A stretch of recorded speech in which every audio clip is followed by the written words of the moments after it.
Thank you very much. Let's start the show. Good morning to you all, and may the Lord bless the day.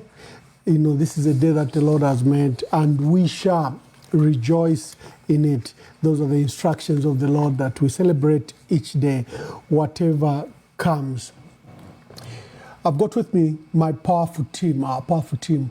Augustine Mkoka, international sports journalist, is now been deep into Zambian politics, and former PS Chanda Kazia. We are missing Dr. Bran Sampa because of the nature of his work, and you know, he's usually on call. But every time he has an opportunity, he does join us. We are discussing the key issues today. Today, the United Nations is expected to release Bran Mundubile and Makebi Zulu to the authorities. We'll discuss in details what that means, what is the implication, why can't we have a better deal than this, why surrender people that to an authority, a regime that will subject them to charges that may result in death penalty, although we don't have a death penalty. That's clearly contrary to United Nations regulations. We'll be discussing President Hakainde Hichilema's inauguration. Clearly, we have stated here that this is a coup in progress. He has disregarded all institutions, stole an election, and is on his way to be inaugurated in his second re-election. We'll review how the world media have covered this election. It's a sham election. If you look how they've covered it in Paris, in New York, even in Johannesburg, where they've attempted to stifle, the reports internationally have been very bad. Every bad item in our election has been reported that way. So although we are like an ostrich in sand, our nation subjected to the propaganda by ZNBC, the world has been fed with the truth. And we will discuss the ingredients relating to why we are where we are. Let me just bring my team so that we can begin the conversation.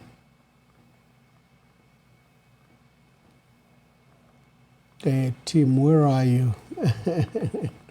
There you are. Augustine, good morning, and welcome to today's program. Hey, good morning, Ambassador. Good morning, PS. Thank you very much for having me today. PS, how are you? Well, I'm okay today. You can see I'm. I know you are traveling. And you've got various meetings, but we hope that we can at least glean from you various views. Yes. So thank you very much, Ambassador, and it's a pleasure being here today. And what a memorable, things that we will discuss. And I'm looking forward to having this conversation. Yeah. Anyway, let's start with the first item. The United Nations, and as I have stated on this program, beginning Saturday, when I alerted you that Honorable Bran Mundubile and Makebi Zulu had walked into the United Nations building, I also alerted you that there was immense pressure on Beatrice Mutali, the United Nations resident coordinator, to surrender the two immediately. She resisted, and she was tasked by the United Nations. Her term had come to an end. Her tour of duty, as we call it in diplomatic terms, had come to an end. But they had said she should oversee elections and only leave after that. We demonstrated to you that when she decided to bid her farewells, State House did not accord her that opportunity. They threw her to the Vice President, who saw her. But the pressure was on. They wanted Bran Mundubile and Makebi Zulu surrendered to the UN. There were even rogue elements that attempted to say we can storm the UN extricate Brian Mundubile and Makebi Zulu, then you know the state will deal with the fallout. The president can fire one so-called commander who will have led that assault. They were planning to do it that way. But I think there were many voices of wisdom who said, Mr. President, will have crossed the line if we storm a UN facility. But they were at the verge of storming the UN facility because of the lawlessness that had been displayed, uttermost lawlessness that has been displayed in the last, especially 5 weeks. The United Nations responded to Beatrice Mutali's demand that they should quickly come in, and her term had come to an end, and she flew back to Nairobi, and the deputy couldn't make any decisions. The UN sent one of the undersecretaries. To date, they have kept his name or her name very, very quiet. The media have not mentioned her. I was scanning the UN documents. The UN documents also just simply say a special envoy. In some cases, they're saying a special rapporteur. In other cases, they are calling the person who has come to Lusaka as undersecretary. No name so far given. Maybe it's for security reason. We don't know. Over the last 4 days, this person has been shuttling between Brian Mundubile and Makebi Zulu and State House and Cabinet Office. President Hakainde Hichilema has insisted that Brian Mundubile and Makebi Zulu must face the treason and insurrection charges, and that they are not above the law, and that the sanctuary they've sought cannot protect them from the criminal liability that they should answer to. Brian Mundubile and Makebi Zulu, of course, have dismissed these allegations. They are false allegations. Just a day before the raid, or after the raid to his home where Mtoto Kafoya was killed, the Secretary to Cabinet issued a very optimistic public statement, public SMS to all phones in Zambia, telling them that there are no militias, there is no insurrection, there are no shootouts, there are no abductions, no one has died. You all remember that SMS, and I can look for it, by Secretary to Cabinet that was sent to all the 24 million phones in Zambia. It went as an SMS. And this is after a military raid had raided Brian Mundubile. This is after, just 20 minutes after Brian Mundubile was raided, Mtoto Kafoya shot dead. They released Brian Mundubile. Of course, there was a lot of diplomatic pressure. That's why they released him and his family. They even allowed him to go back to the house. He drove from the house and gave me a call. And you remember that conversation, unresearched, unprepared. He just said contemporaneously as the facts were. And those facts that Brian Mundubile reviewed on our program, the facts remain as he stated them. No single fact was a lie. But government on the other side had engaged in propaganda, even sending 3 key permanent secretaries for information and media, for Ministry of Defense, Ministry of Home Affairs, to go and debunk that there was no shooting, there was no one who was admitted to Maina Soko, and that there was no military raid. Brian Mundubile's story that my friend, dear brother and colleague was shot twice, the story stood. That there was a military raid stood. That there was no single gun on the premises. And that he was with his family, his 2 daughters, the niece, and his wife. That story remains undefeated. The facts remain immutable. They've attempted to introduce exchange of fire. There's no evidence because there's no one on the premises who had guns.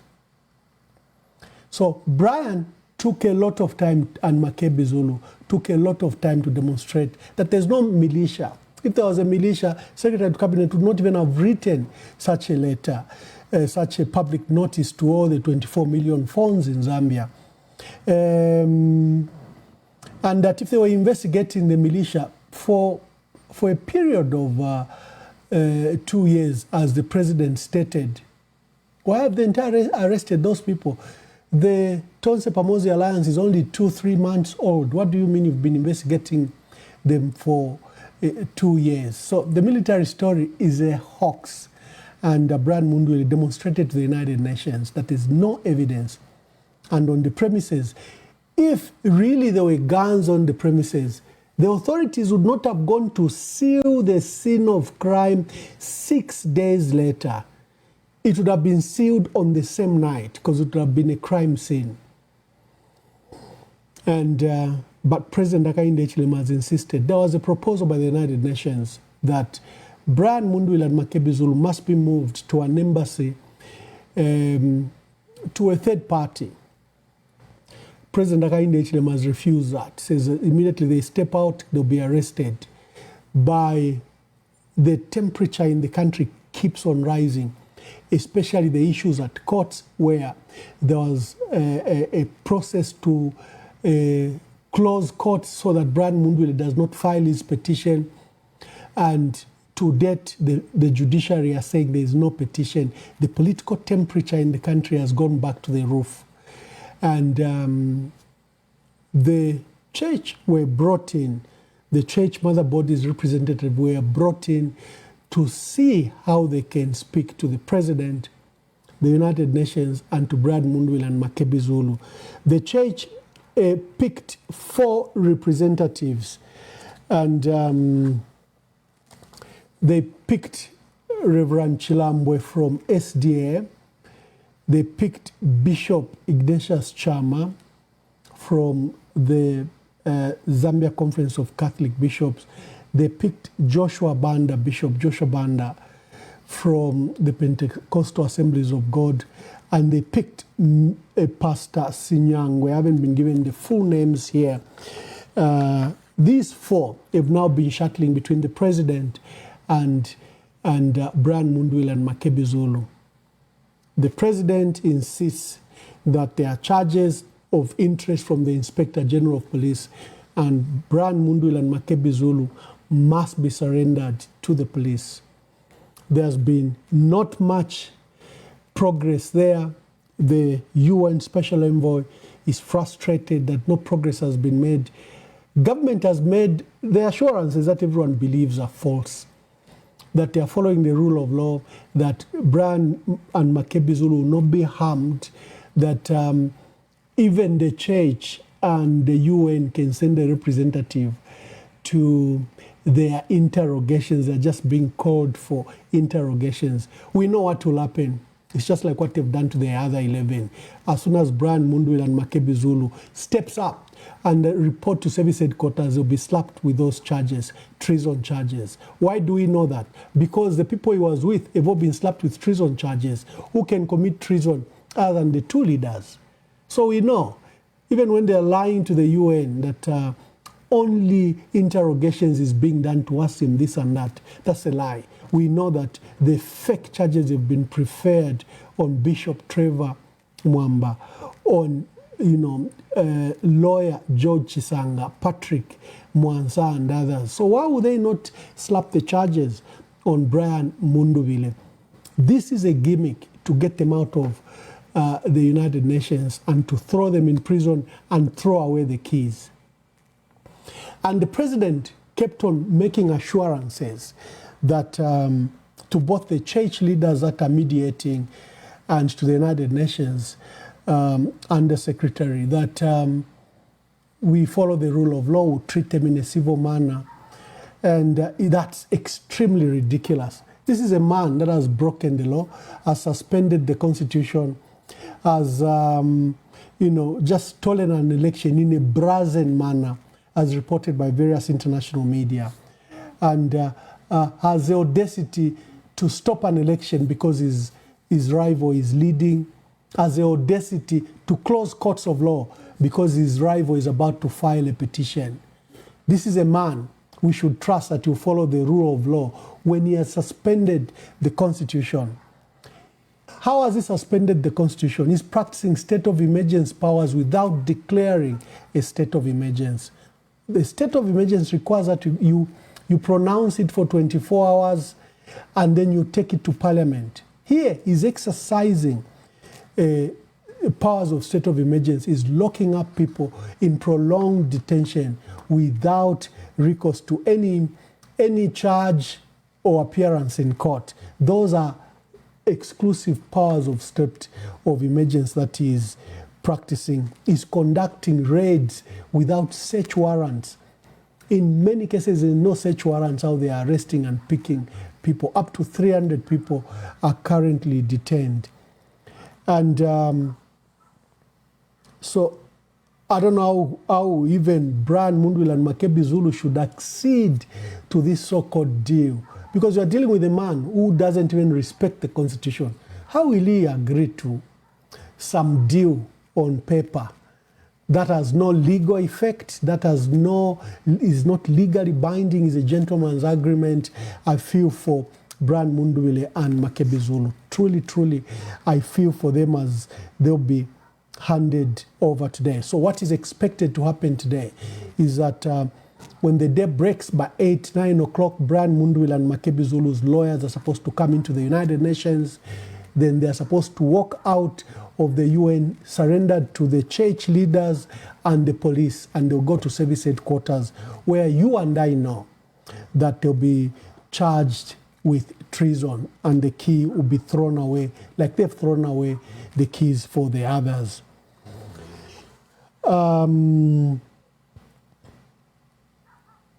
We can trace why we are where we are now. 3 weeks ago, before elections could take place, we were preaching here, and maybe we made mistakes. We went public, demonstrated to our people, because ECZ was not conducting voter education.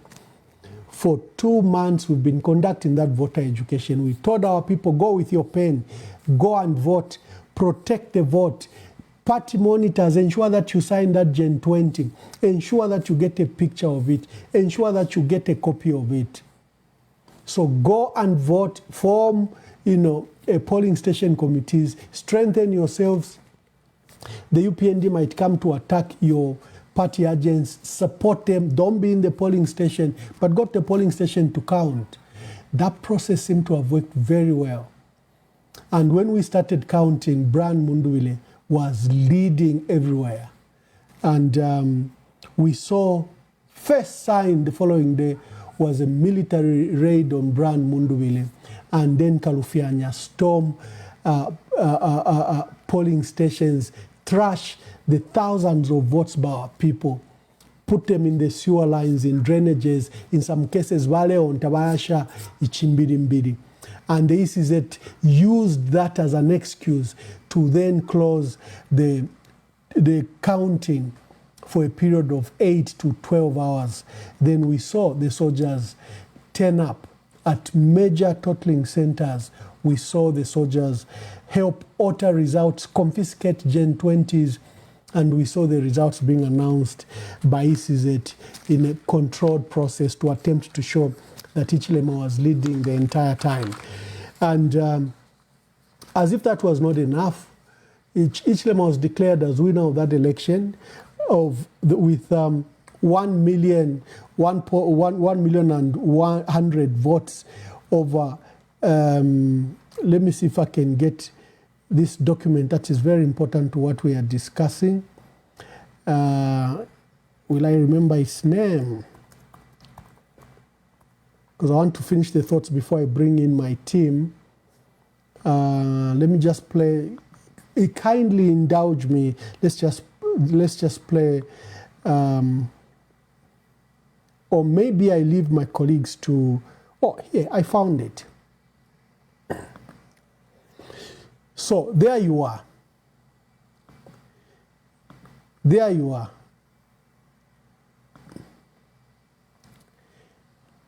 Immediately, these constituencies were identified with such a huge gap that they were, let's take Solwezi Central in Northwestern Province.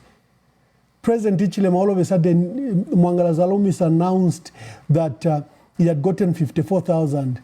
But the parliamentary seat, mayoral seat, the votes were only 29,000. So Mwangala Zalumis was trying to convince us that 54,000 went into the polling station and just voted for the president. Then they went away with the other ballots.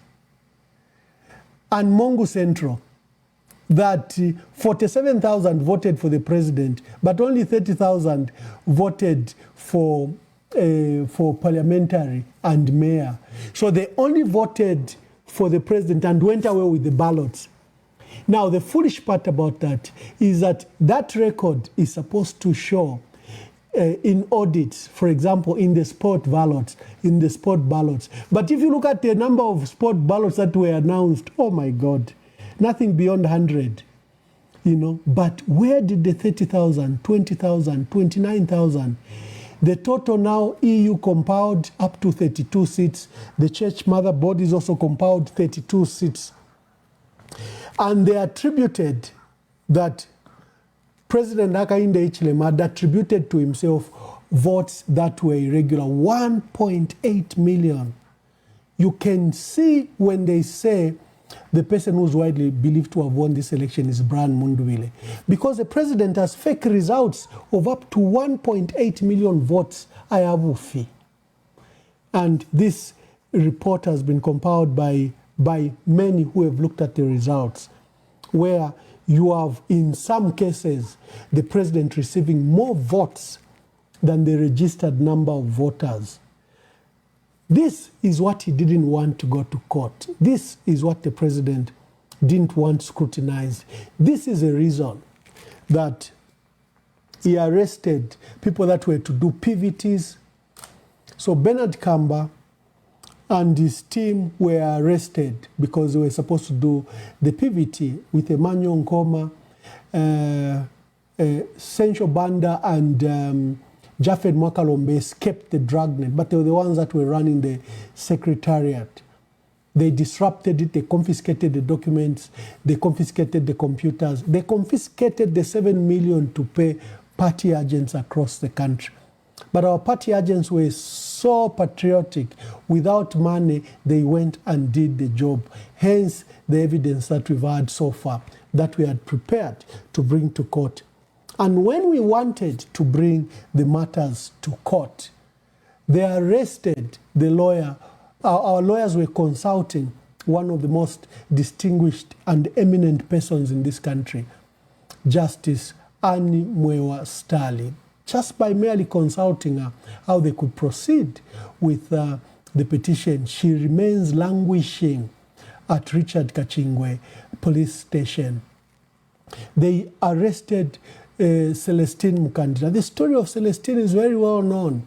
His parents were working in the Congo. He was born in the Congo. But as Chief Sokontwe stated, he's a Zambian. And he came and settled in Sokontwe and grew up in Zambia. There's nothing wrong. My grandson was born in South Africa. So you are going to say he's South African? No. We were in South Africa for work. He has his birth certificate in South Africa. That's what appears on his passport. Everything. But doesn't make him a South African. They arrested Celestine because he was the one that was now collecting the evidence. Even when we were about to file, they closed the courts. Lucky enough, there are two people that have prepared people's petition, Linda Kasonde and Charles Longwe. Charles Longwe filed in the petition. The portal kept on rejecting it because that portal doesn't work, and the courts were closed. Linda took the initiative and sent to the Chief Justice. The Chief Justice was so gracious that he issued an official statement to acknowledge that a petition had been filed through his private mail, and he had used his his office, his powers and administrative powers to refer that petition to the Constitutional Court. We are hearing ugly things against the Chief Justice. The events will emerge. Someone was even saying, Ambassador, you need to read about Skinner in 1967, our Chief Justice Skinner, who they sent UNIP thugs to hound him out of office. It was an ugly scene, ugly period in the life of our judiciary. And he was hounded out because the judiciary, one of the judges had given I think, discharged some suspects. I think some Angolans were arrested. You know, it was during liberation movement. Some Portuguese Angolans were arrested, but they were not tried. So a habeas corpus was sought, and the judge released those, and then there was pressure on that judge. And then Skinner, as Chief Justice, defended the judge, and UNIP thugs stormed the chambers of the Constitutional Court, of the Supreme Court, and beat him up and hounded him out of office. A distinguished man left in a humiliating manner. Malawi gave him a job as Chief Justice. I will follow up. I need to reflect and refresh myself. So they are saying something similar has happened to Mumba Malila. For those that have details, people that are connected, lawyers and others, please let us know the details around the Chief Justice. But people are comparing to what happened to Skinner's having happened yesterday. And as okay, let me just I need to take this call. Augustine, give your thoughts as I take this call. Where is Augustine? Augustine has... Okay, let me start with Wachanda. Wachanda, give your views as I take this call, something urgent. Okay, yeah. Wow. It's a very glaring day for Zambia. I know that when I hear the historical background that the ambassador has just given and what is currently happening, we are moving way back in history. Instead of progressing, we are regressing. And we are regressing to a time that we left probably 40 years ago. We are going into the default pattern of 40 years ago. If you see what is currently happening and the systematic way in which our democracy is under attack and is being destroyed right before our eyes, it will be very, very difficult to mend once we go past this stage. I'm not sure what will happen to Honorable President Mundubile and the running mate, Honorable Makebi Zulu. Zambia could either become or go deep into crisis. There are two possible trajectories that I see here. One is that Mundubile and Makebi Zulu are handed over. They are formally arrested, charged, and they have lawyers. They appear in court before independent court. Prosecution presents evidence, defense challenges it, court makes determination, and the temperature will cool down. Scenario B, which I am thinking is likely to happen, is they are arrested, charges will remain vague, access to lawyers restricted, court appearance delayed, evidence not disclosed. Other opposition supporters will be going to continuously be arrested. Kafuaya's investigation will likely remain unresolved. The result will be that the handover could be really a catalyst for much bigger political crisis. So those two scenarios are the scenarios that I see might be at play.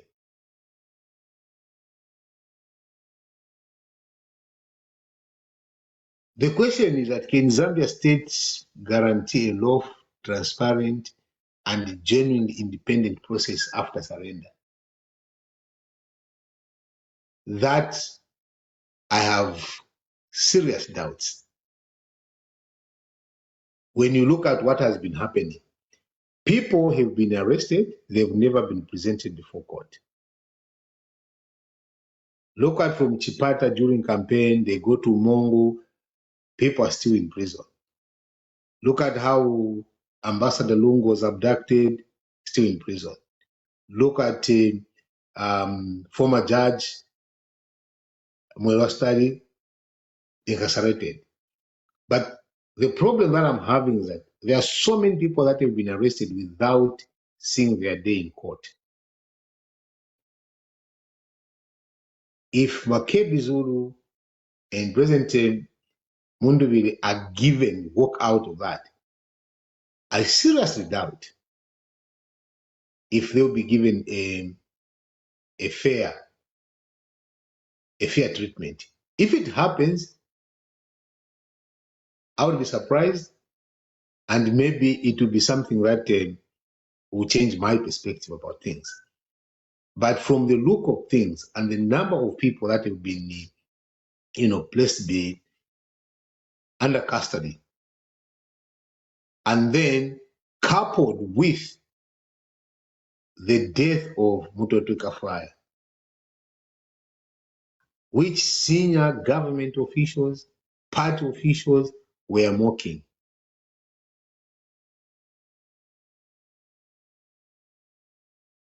They are quick to deny almost everything.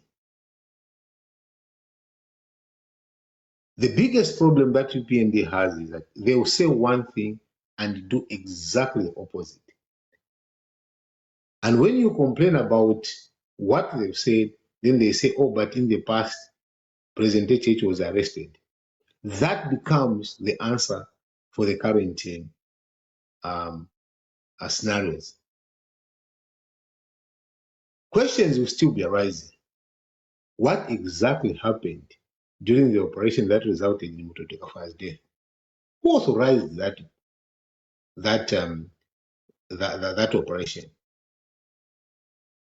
Why is it that most of all the people that are detained, probably out of the 300, maybe 1/3 have just passed through court, others not.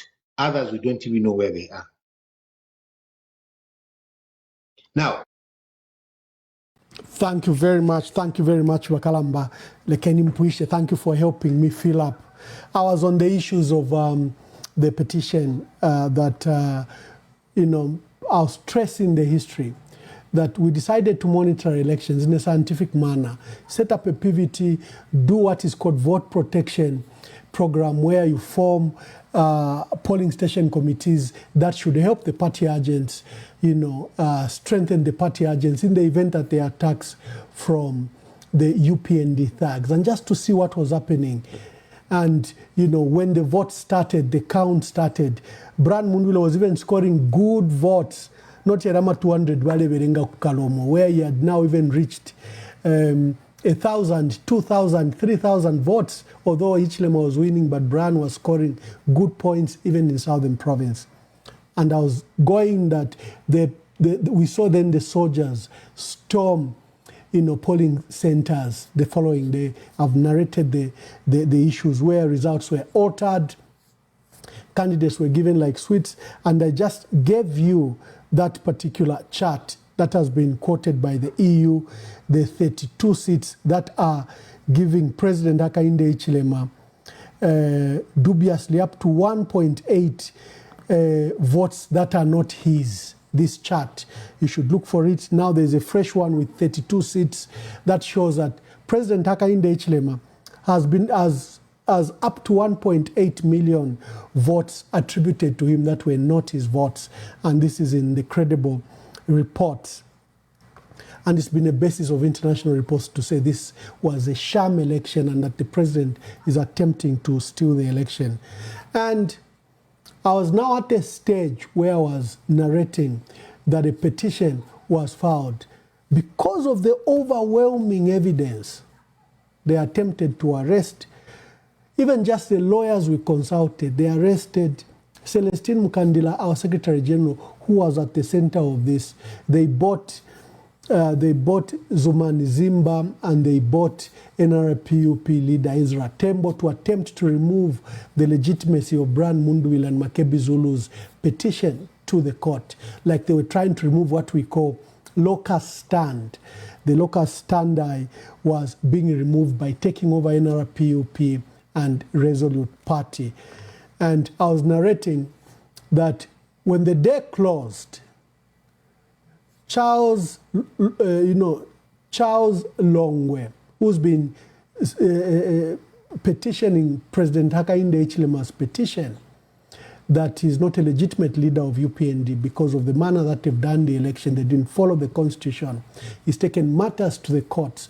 He has taken from courts, he has taken judges that ruled in an unprofessional manner to favor President Hakainde Hichilema. He has taken them to the JCC. He is one of the petitioners to contest this election, and he has challenged it. He filed and he has evidence that the portal doesn't work and the courts were closed. And we have Linda Kasonde. Lucky enough, she had the email address of the Chief Justice. She says, this is a constitutional office. This is a man that runs the judiciary.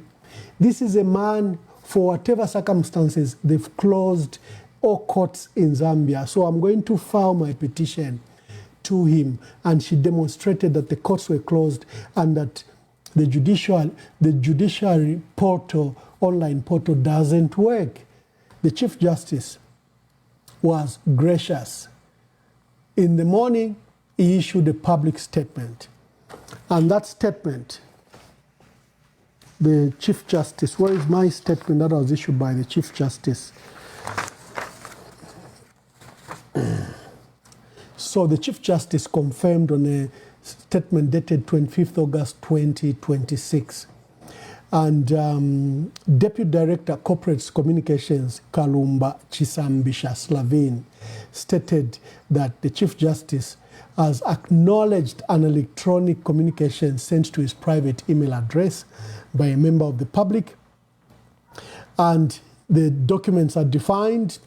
They are a petition with attachments, and that the Chief Justice had noted the mode of communication of official documents through his private address, and he recognized that this was highly irregular. However, he said, exceptionally so, he had admitted the documents and referred them to the Constitutional Court for scrutiny, hearing, and determination. And then we saw yesterday what I'm telling you, that something happened. They challenged the Chief Justice. They threatened the Chief Justice. We are hearing a lot of things. I've just been on a call with a very senior lawyer who's also very aggrieved, and the lawyers are trying to do something. They've heard about the Chief Justice and in the manner he was threatened. They are saying they will try to get the details, and maybe the Law Association of Zambia may issue a statement. A constitutional office holder pinned him down. They wanted him to issue a statement recanting his earlier statement and stating that the judiciary had not received the report. The Chief Justice has refused to do that. The Chief Justice says his public statement that was issued last remains valid. He is not aware about any other statements that have emerged. Such statements as they have been attributed to a junior. We understand that Nalishebo Imata issued a statement that there was reiterating our earlier letter. But who is Nalishebo Imata and the Chief Justice? The Chief Justice is a constitutional office holder. So we'll leave the threats that have been issued to the Chief Justice, not for speculation. We'll leave it to the Law Society there. The Law Society must probe these threats that have been issued to the Chief Justice, must probe a statement from the judiciary that has been issued without his authority. The statement that is saying there is no petition and therefore Kangwa Patrick can go ahead and swear him in from the Chief Justice. I've just I have just established a few minutes ago that that statement is not official because the Chief Justice did not authorize. It's just a collusion between Patrick Kangwa, who's gone round the Chief Justice, who's being threatened, his life is being threatened, and they are trying to make him recant his own statement. And the Chief Justice has refused to recant his statement.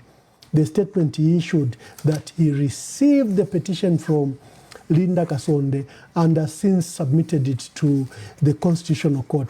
The letter of the Chief Justice that was in public domain remained valid, and I'm being made aware that Nalishebo Imata has issued this statement with Patrick Kangwa without authority from the Chief Justice and from the office of the Chief Justice. So you can imagine how they are undermining institutions.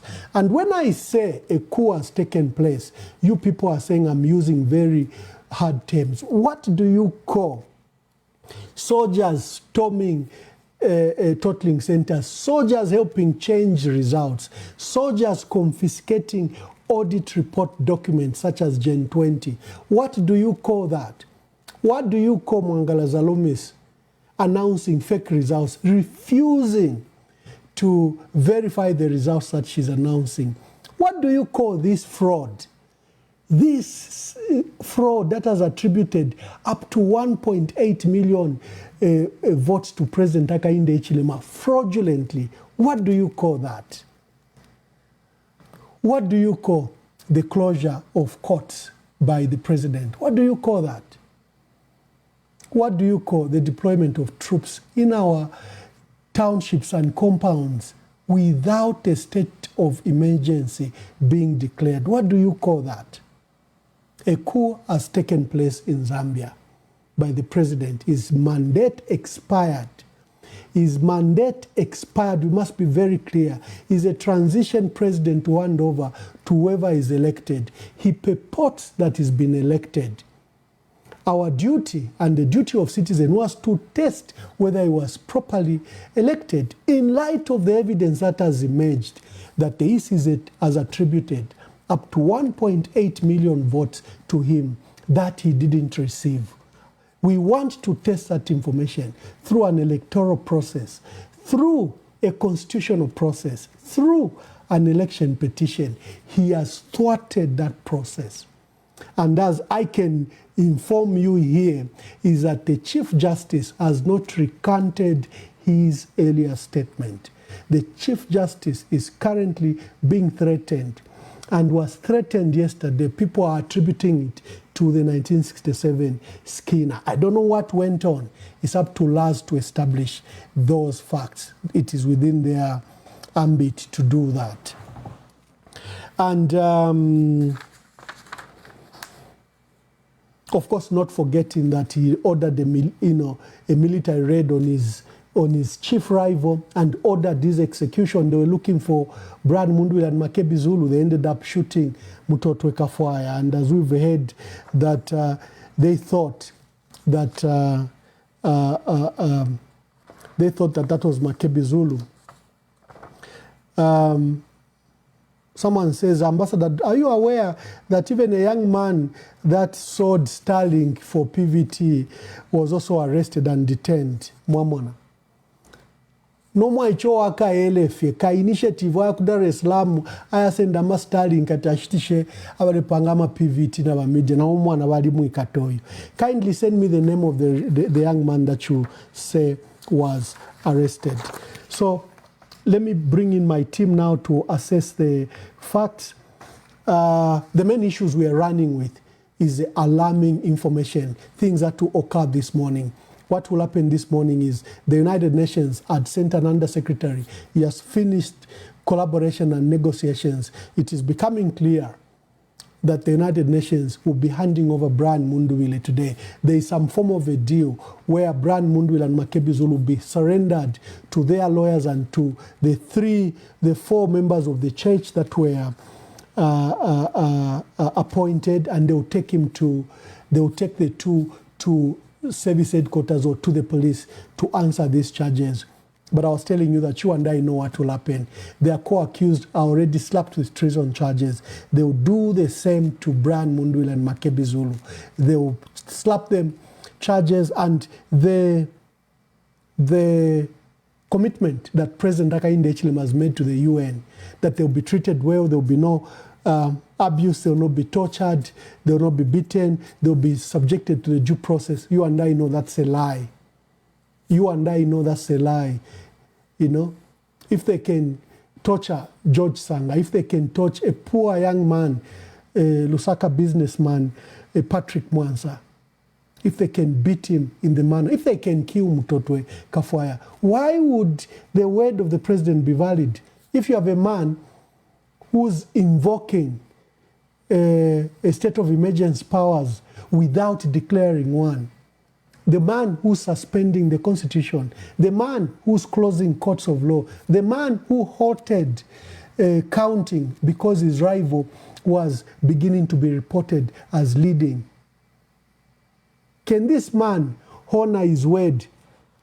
To the two young men, he has spent the last 6 days vilifying that they put up a militia, that they sent people for training. He has put up videos on your public broadcaster, and you have watched them. He has raised hatred against them, that they are militia leaders. Will he treat them well? Is his word valid?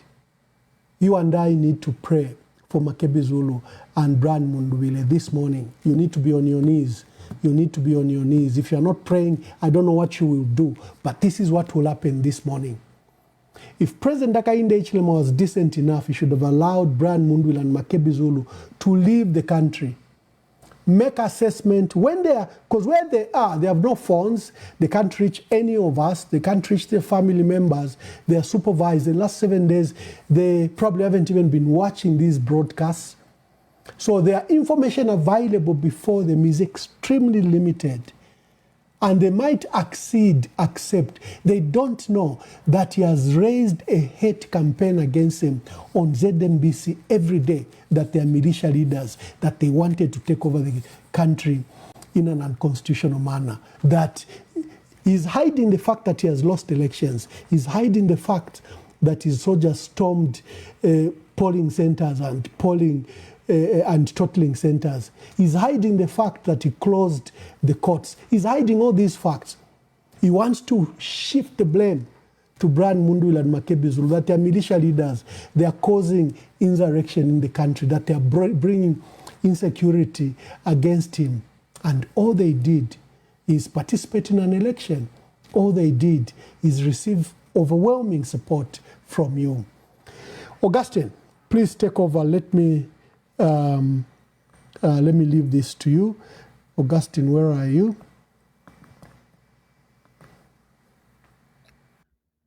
Ambassador, thank you very much for this opportunity. It's a very, a sad morning, obviously, to learn that the United Nations is about to surrender Honorable Brian Mundubile and Honorable Makebi Zulu to the Zambia police on the understanding that they should proceed because they will be treated according to the rule of law. If we really are to take the president for his word, Mr. Hakainde Hichilema, I think we have nothing to believe in whatever he says, because he is a man who has shown us that you can say one thing and act different. We've been reviewing the last few days his words of 2016 when he lost an election and was given an opportunity to petition that election. His words from that period, as well as the actions during then, and the manner in which he's handled the situation now that he's in power, are a sharp contrast. Given the power, he is not able to allow anyone to petition the election, to challenge a highly disputed election. This is a man who dispatched a heavy military personnel into the residence of his main challenger. Those people could never have acted in the manner they did, leading to claiming the life of Honorable Mtote Kafuaya without an express order from the commander-in-chief during the transition period. So if there's anywhere we need to point about that action, it is the desk of Mr. Ichilema. It is the hands of Mr. Ichilema that are stained. If he never issued any orders for those people to kill, we would not be mourning our dear brother, Honorable Kafuaya, today. Now, the release of Honorable Makebi and Honorable Mundubile cannot be classified in any other way but a clear opportunity for him to suppress the opposition. There are currently more than 150 people. Some numbers are even reaching up to 300. All of them connected to Honorable Brian Mundubile. Remember that we are talking about the 11. But when you go to Charleston Police, you even have these young men who are merely party cadres. They displayed about 7 pangas, maybe 3. I'm not too sure if they put some pistols there. A few weapons here and there that were displayed, and they were arrested. Those guys have been unfairly charged with treason. They were not part of the evening raid. I think they had raided one of the residences of Honorable Mundubile during the day and arrested these, party supporters, maybe that had come from townships and different places. And those young men were thrown into Charleston Police and have been slapped with treason charges. Then you arrest people who really cannot even, be a party of any militia of some sort. Bishop Trevor Momb, Council George Chisanga, State Council, Patrick Mwansa, the commandos, the drivers, the bodyguards. What guarantee is there that Honorable Makebi and Honorable Brian Mundubile will just walk into force headquarters and they are questioned? What we are getting is that even all the statements they've collected, there is nothing that is pointing to a militia. The case is so weak. It's an extremely weak case, but being driven by a person who's paranoid, a person who believes that seeing Honorable Brian Mundubile and Honorable Makebi on the streets will make his operations very difficult. Yes, there is no one. There are very few, apart from UPND cadres and their surrogates. The country is disappointed. There is no genuine joy about this victory or so-called victory. This man is imposing himself on the country as a president. Like you have said, he is committing a coup d'etat. And this is an unpopular coup d'etat, because there are some coup d'etats that when the military takes over, people are even happy. People can even go to the streets. But this one is a coup d'etat where the military is involved and the people are not happy. The people are scared. But there is no joy in any Zambian seeing President Hakainde Hichilema. Any genuine Zambian in seeing this gentleman impose himself, become an imposter president on our country. He's stealing a second term in broad daylight. He has done everything he could to avoid a possible challenge, even through the judiciary. Now we are learning that even those statements that were flying around yesterday could have easily been forged. I got a few phone calls saying, no, these are not genuine statements from the judiciary. The Chief Justice issues a statement in a specific way, and these statements that are coming off the judiciary are not consistent with the Chief Justice position. But these are the same people undersigned who've been issuing this statement over this period from the judiciary. And people are asking, where are these statements coming from when the judiciary is closed and people are not working? How are people issuing these statements? So I think we are in a crisis. And Mr. Ichdema should know this is not the way to run the country. This is not the way to impose yourself, because the people have rejected you. The majority Zambians have rejected. Yes, we do not dispute the fact that there are few who cast the ballot in your favor. There are few who elect you, but this is clearly a stolen election. And if it's a stolen election, it becomes very difficult to govern. And that's why we see any form of opposition being frustrated, being suffocated, and dissenting voices being suppressed. Remember that you can suffocate, you can suppress voices today, but you will not suppress and suffocate the voices for a long time. The people will rise against you. It's a matter of time. You cannot steal an election. You cannot steal a term away from the people. It is the people that give you this responsibility to manage a country. You don't get it by yourself. So whatever happens, Mr. Kainde Hichilema should remember that power lies in the people.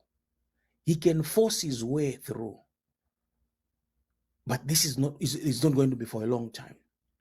And remember that since the courts were closed, anyone can still submit a petition, even today. And if they submit a petition, you've got no right to refuse it. It has to go to the Constitutional Court, and it is the Constitutional Court who's going to determine whether the closure of the court can erase the 7 days in which a petition should be submitted from the time the declaration was made. That question can only be answered by the Constitutional Court. And if the Constitutional Court says, well, if the court was closed for security reasons because there was a security threat, we therefore cancel the 2 days that the court was cancelled and admit the petition. That petition can be admitted. What are you going to do? You are creating crisis after crisis. It is unnecessary. Zambia does not belong to you or the group around you. It belongs to everyone who identifies as a Zambian. And we all have a stake in it. This is why you have to run this country in trust. The people give you the trust to run it. Right now, you were trusted to run it from 2021 through this transition period. But the process has been chaotic to an extent that you have had to shed blood of an innocent man, acting on flawed intelligence information that there is a militia, when in fact there is no militia in Zambia. Because the security system that Honorable Brian Mundubile put together is no different from the security system that President Mr. Kainde Hichilema himself put together. Mr. Kainde Hichilema has got special forces around the security team. These special forces were part of his security team, security detail when he was in the opposition. They are still part of the security detail in any government right now. But at no point did any of his opponents say he had a militia around him. And this is the hypocrisy that we are seeing in the current president. Ambassador, it's unthinkable that, as Zambians, we can even be a laughing stock to a country such as Malawi. We are compared to Uganda. We are being compared to Tanzania. People looked up to Zambia as a model. People looked up to Zambia as a beacon of democracy. We were an example, but not anymore. The international media has literally scattered us. Our reputation is damaged on the global stage. Even South Africa, which supports, even SABC, which has been biased in supporting Mr. Hichilema, has been forced to put up the correct representation of events at home. I was listening to their broadcast last night. The SADC chairperson, President of South Africa, Cyril Ramaphosa, has not congratulated Zambia. The chairperson of the Troika, King, the King of Eswatini, King Swati, has also not congratulated Zambia. I mean, how can you congratulate a country that has had to shed the blood of a former minister in order for you to be president? How are you sleeping?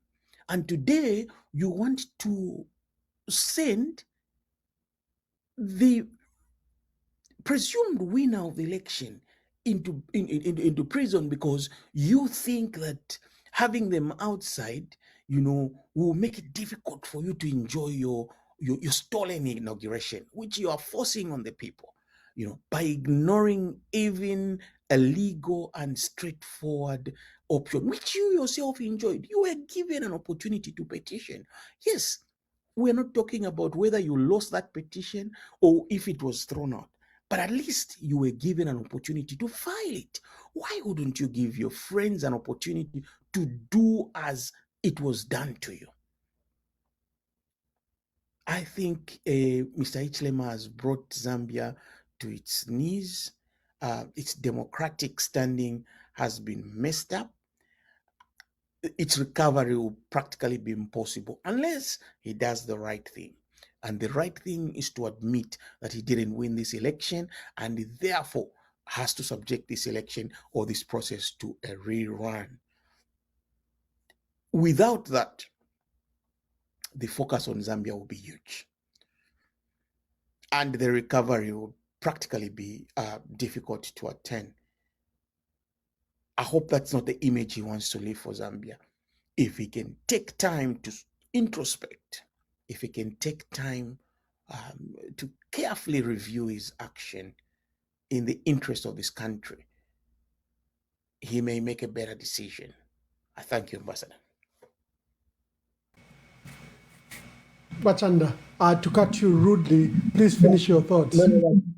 No, that's fine. That's okay. You had the perspective which was really good, and I was just following up because I just picked one perspective on the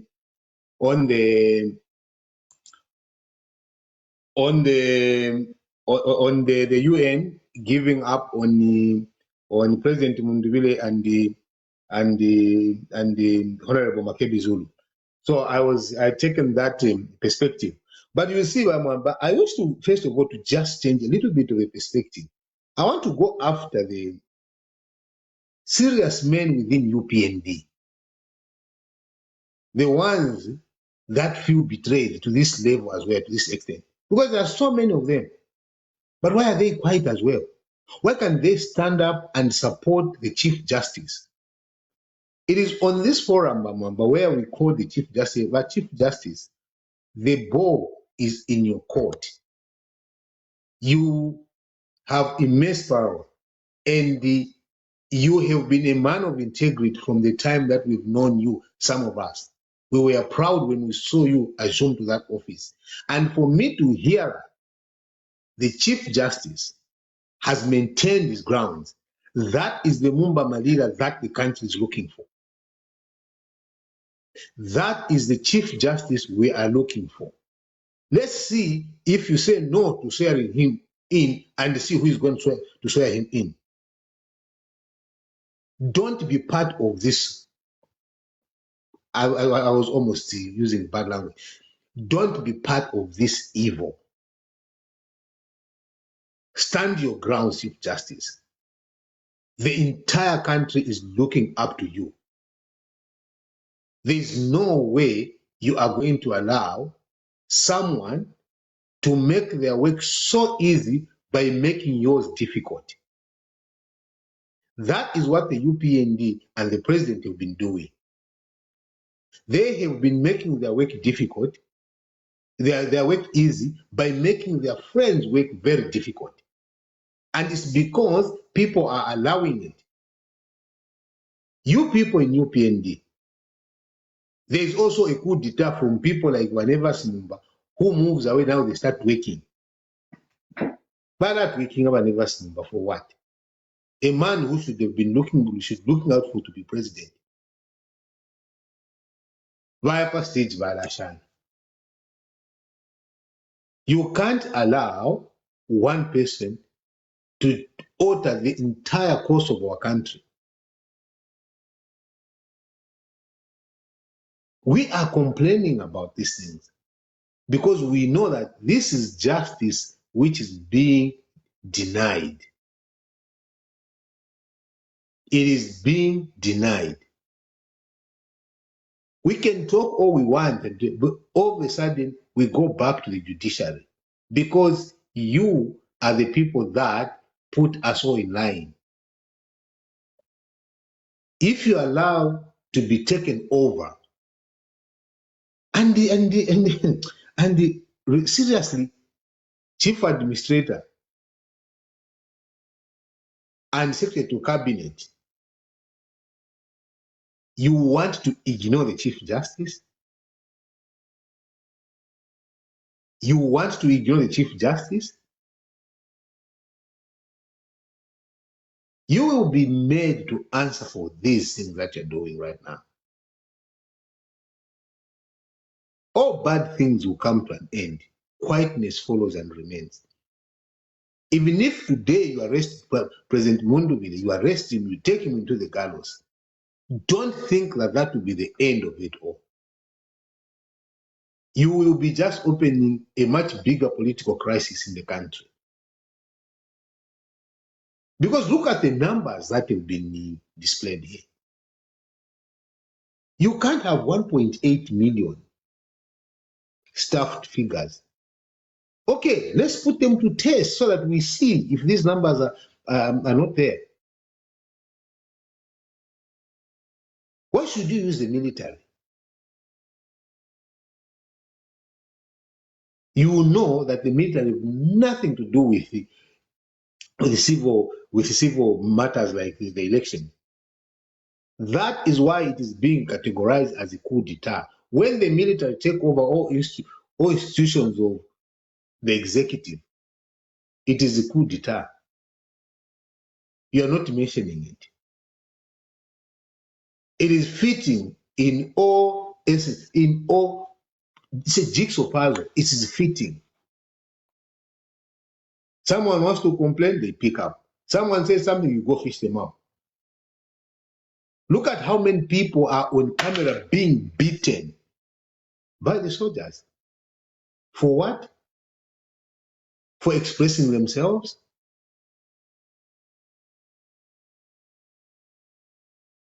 We can't have such a scenario.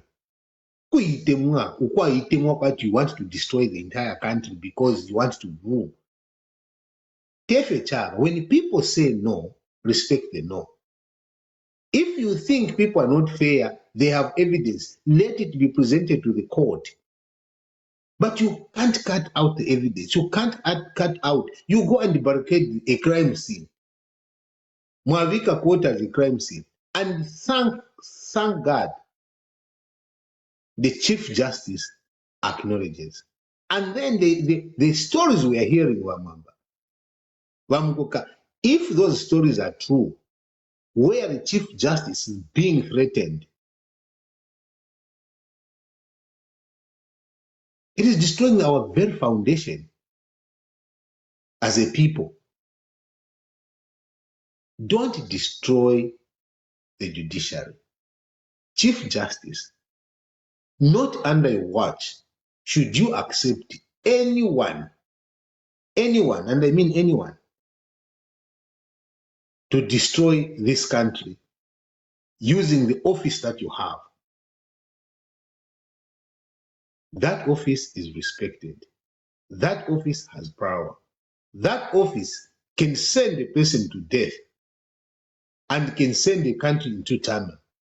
Don't allow it from any politician to get in there and manipulate you. The Zambians are with you. Many Zambians are with you because we have been doubting the judiciary. Remember on this podcast, I said even today, I still believe that there are good people in the judiciary. They are good people that can stand and say no to this thing. Refuse. Right now, they want to bring President Mundubile and Vice President Makebi Zulu to you. They want to bring those people to you because they have no power to adjudicate or pass a sentence on them. They are bringing them to you, Chief Justice, and your team.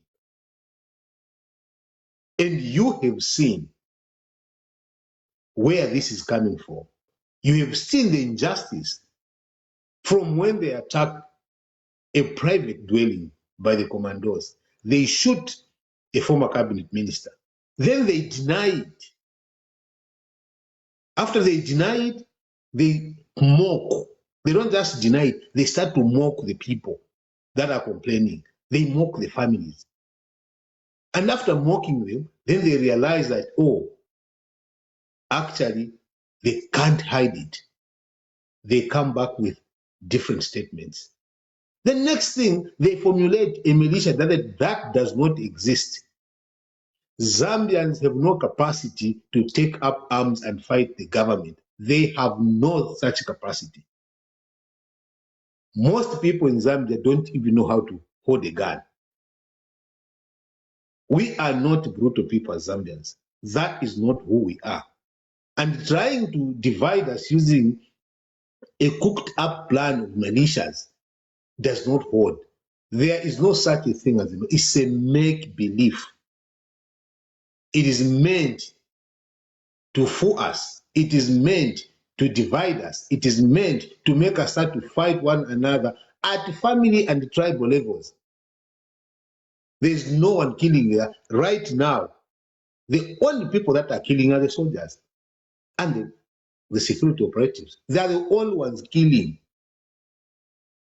You have not heard a Zambian going after from Mtendere goes to Kanyama to kill. No. There's only one group that is on record of killing people. It is the people that were entrusted with power to protect. The people with the power to have the guns for protection, not for killing. They are the ones that are doing it. Let's not allow it. Leadership of UPND, other than the people that want to bring confusion to the country, stand up. Because tomorrow it will be you. It will be you, while it's the same people that are planning all this evil will be looking at elsewhere. Bamamba, you'll be interested to know that some of my very good friends, some of the people we sat ate together, some of the people who would come to my house, I would go to their house. Some of the people we are on the same teams, playing for the pride of our country. Right now, if you see the way we talk to each other, you go like, what went wrong? We were a family. To already among us, by university together, we sit down to Today, we can't see eye to eye. Today, it's all because of these people that don't mean well for the country. You cannot start to kill people because they want to participate in the governance of the country. It is our right. We can differ on that. Who are we, are we not? And it takes, that is what Zambia is about. President HH has failed us on that score. He is not unifying us, he's dividing us. And you know it. Most of you know it. Because we can't sit down and talk to each other.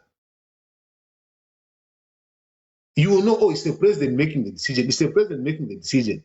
These decisions border on the presidential power. Why is it that we are seeing the presidential power being used in a different way? President Mundubile and Vice President Makebi Zulu are about to walk out, and they are coming into this society. This society, the police, you receive them. Think about what would happen if it were you who was seeking public office and the same things are done to you. You have the power to change the direction this country is about to go into. Once we pass this stage, to come and unify. The issue of revenge, we must not allow revenge to take root. If revenge takes root, we will finish each other up. Ngatwayambo kulwa takwabu ngatwapatana. When we hate each other, when we start, when we hate each other, I'm telling you people, there's no stopping.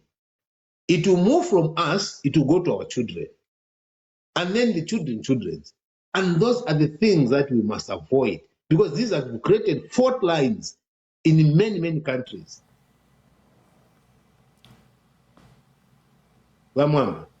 Thank you very much. Yeah, thank you very much. And dear viewers, we are tracking the story that we learned that this morning, Brian Mundubile and Makebi Zulu are supposed to be handed over to the police. The process, the way they've agreed it, is that the United Nations are supposed to hand them over to the lawyers and to the 4 men of God that were appointed to mediate between President Hakainde Hichilema, the state on one side, and Brian Mundubile, Makebi Zulu, and the United Nations on the other.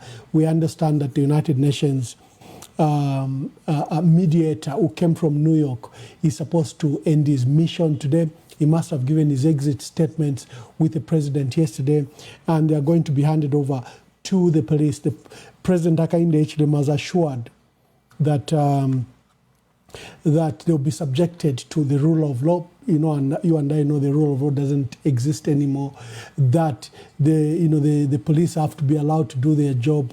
There were requests that they should be given to a third party, maybe a third embassy, or they should be allowed to privately go out of the country and assess whether they can come back or not, assess the threats. And like I said, when the UN took over housing them, you saw that they had to be put under restrictions.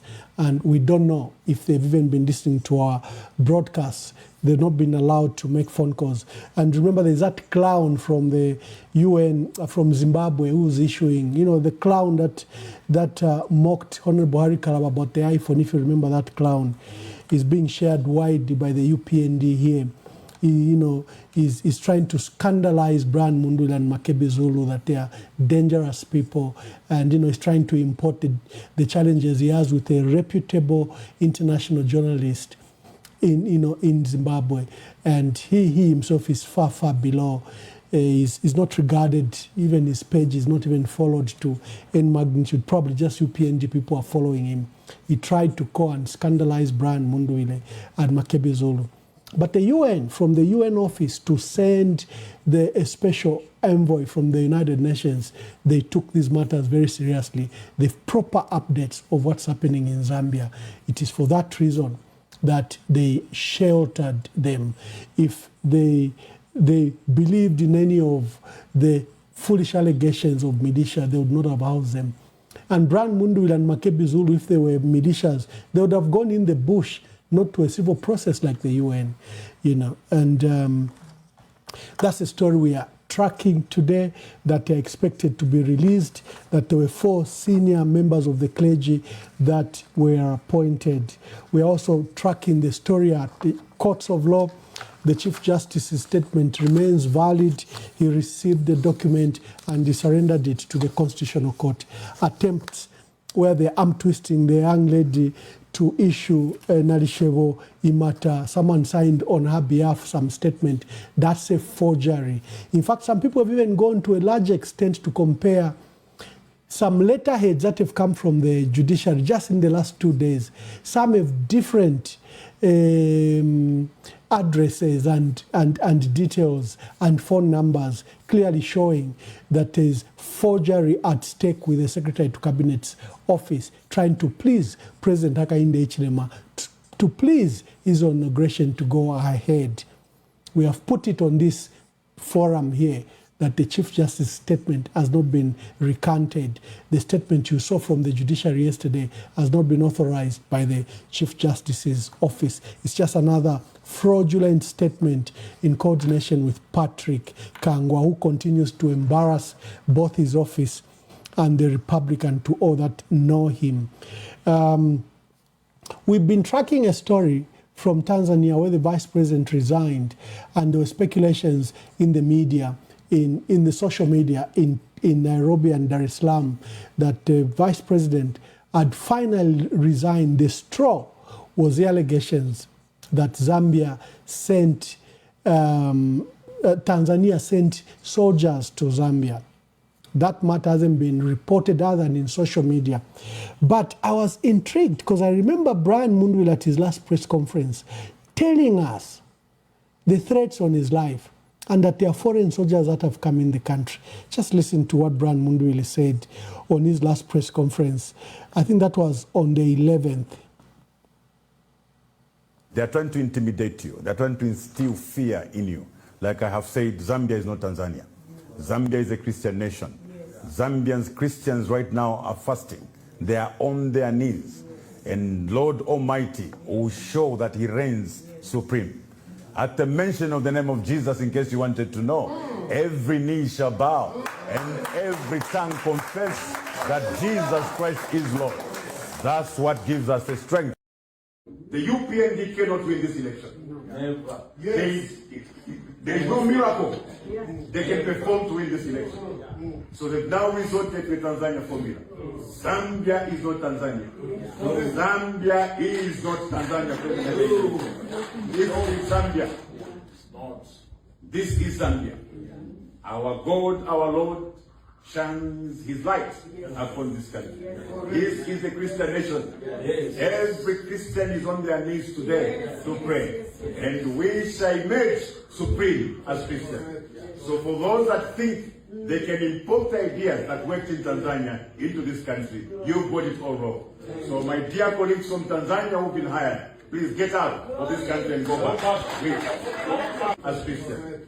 So for those that think they can import ideas that worked in Tanzania into this country, you've got it all wrong. So my dear colleagues from Tanzania who've been hired, please get out of this country and go back. We are very concerned by the decision of the judiciary to effectively close down all courts in Zambia today on a ground which is very vaguely and very ambiguously stated as security concerns. Now, we recognize the responsibility of the judiciary to safeguard judicial officers, staff, litigants, and even court premises themselves where a genuine security threat exists. But I think the gist of the concern we have really is that the timing of this decision falls within the post-election period, and in particular on the last day of the constitutional window for commencing proceedings to challenge the presidential election results.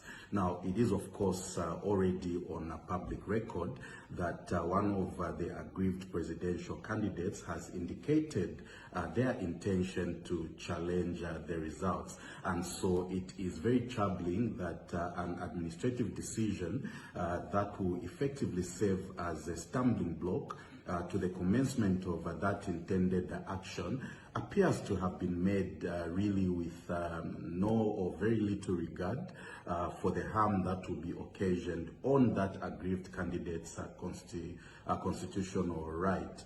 Now, in the midst of a very heightened political tension, the state really should be encouraging aggrieved political actors to seek judicial redress rather than creating circumstances or conditions that make it very difficult for that process to actually take effect.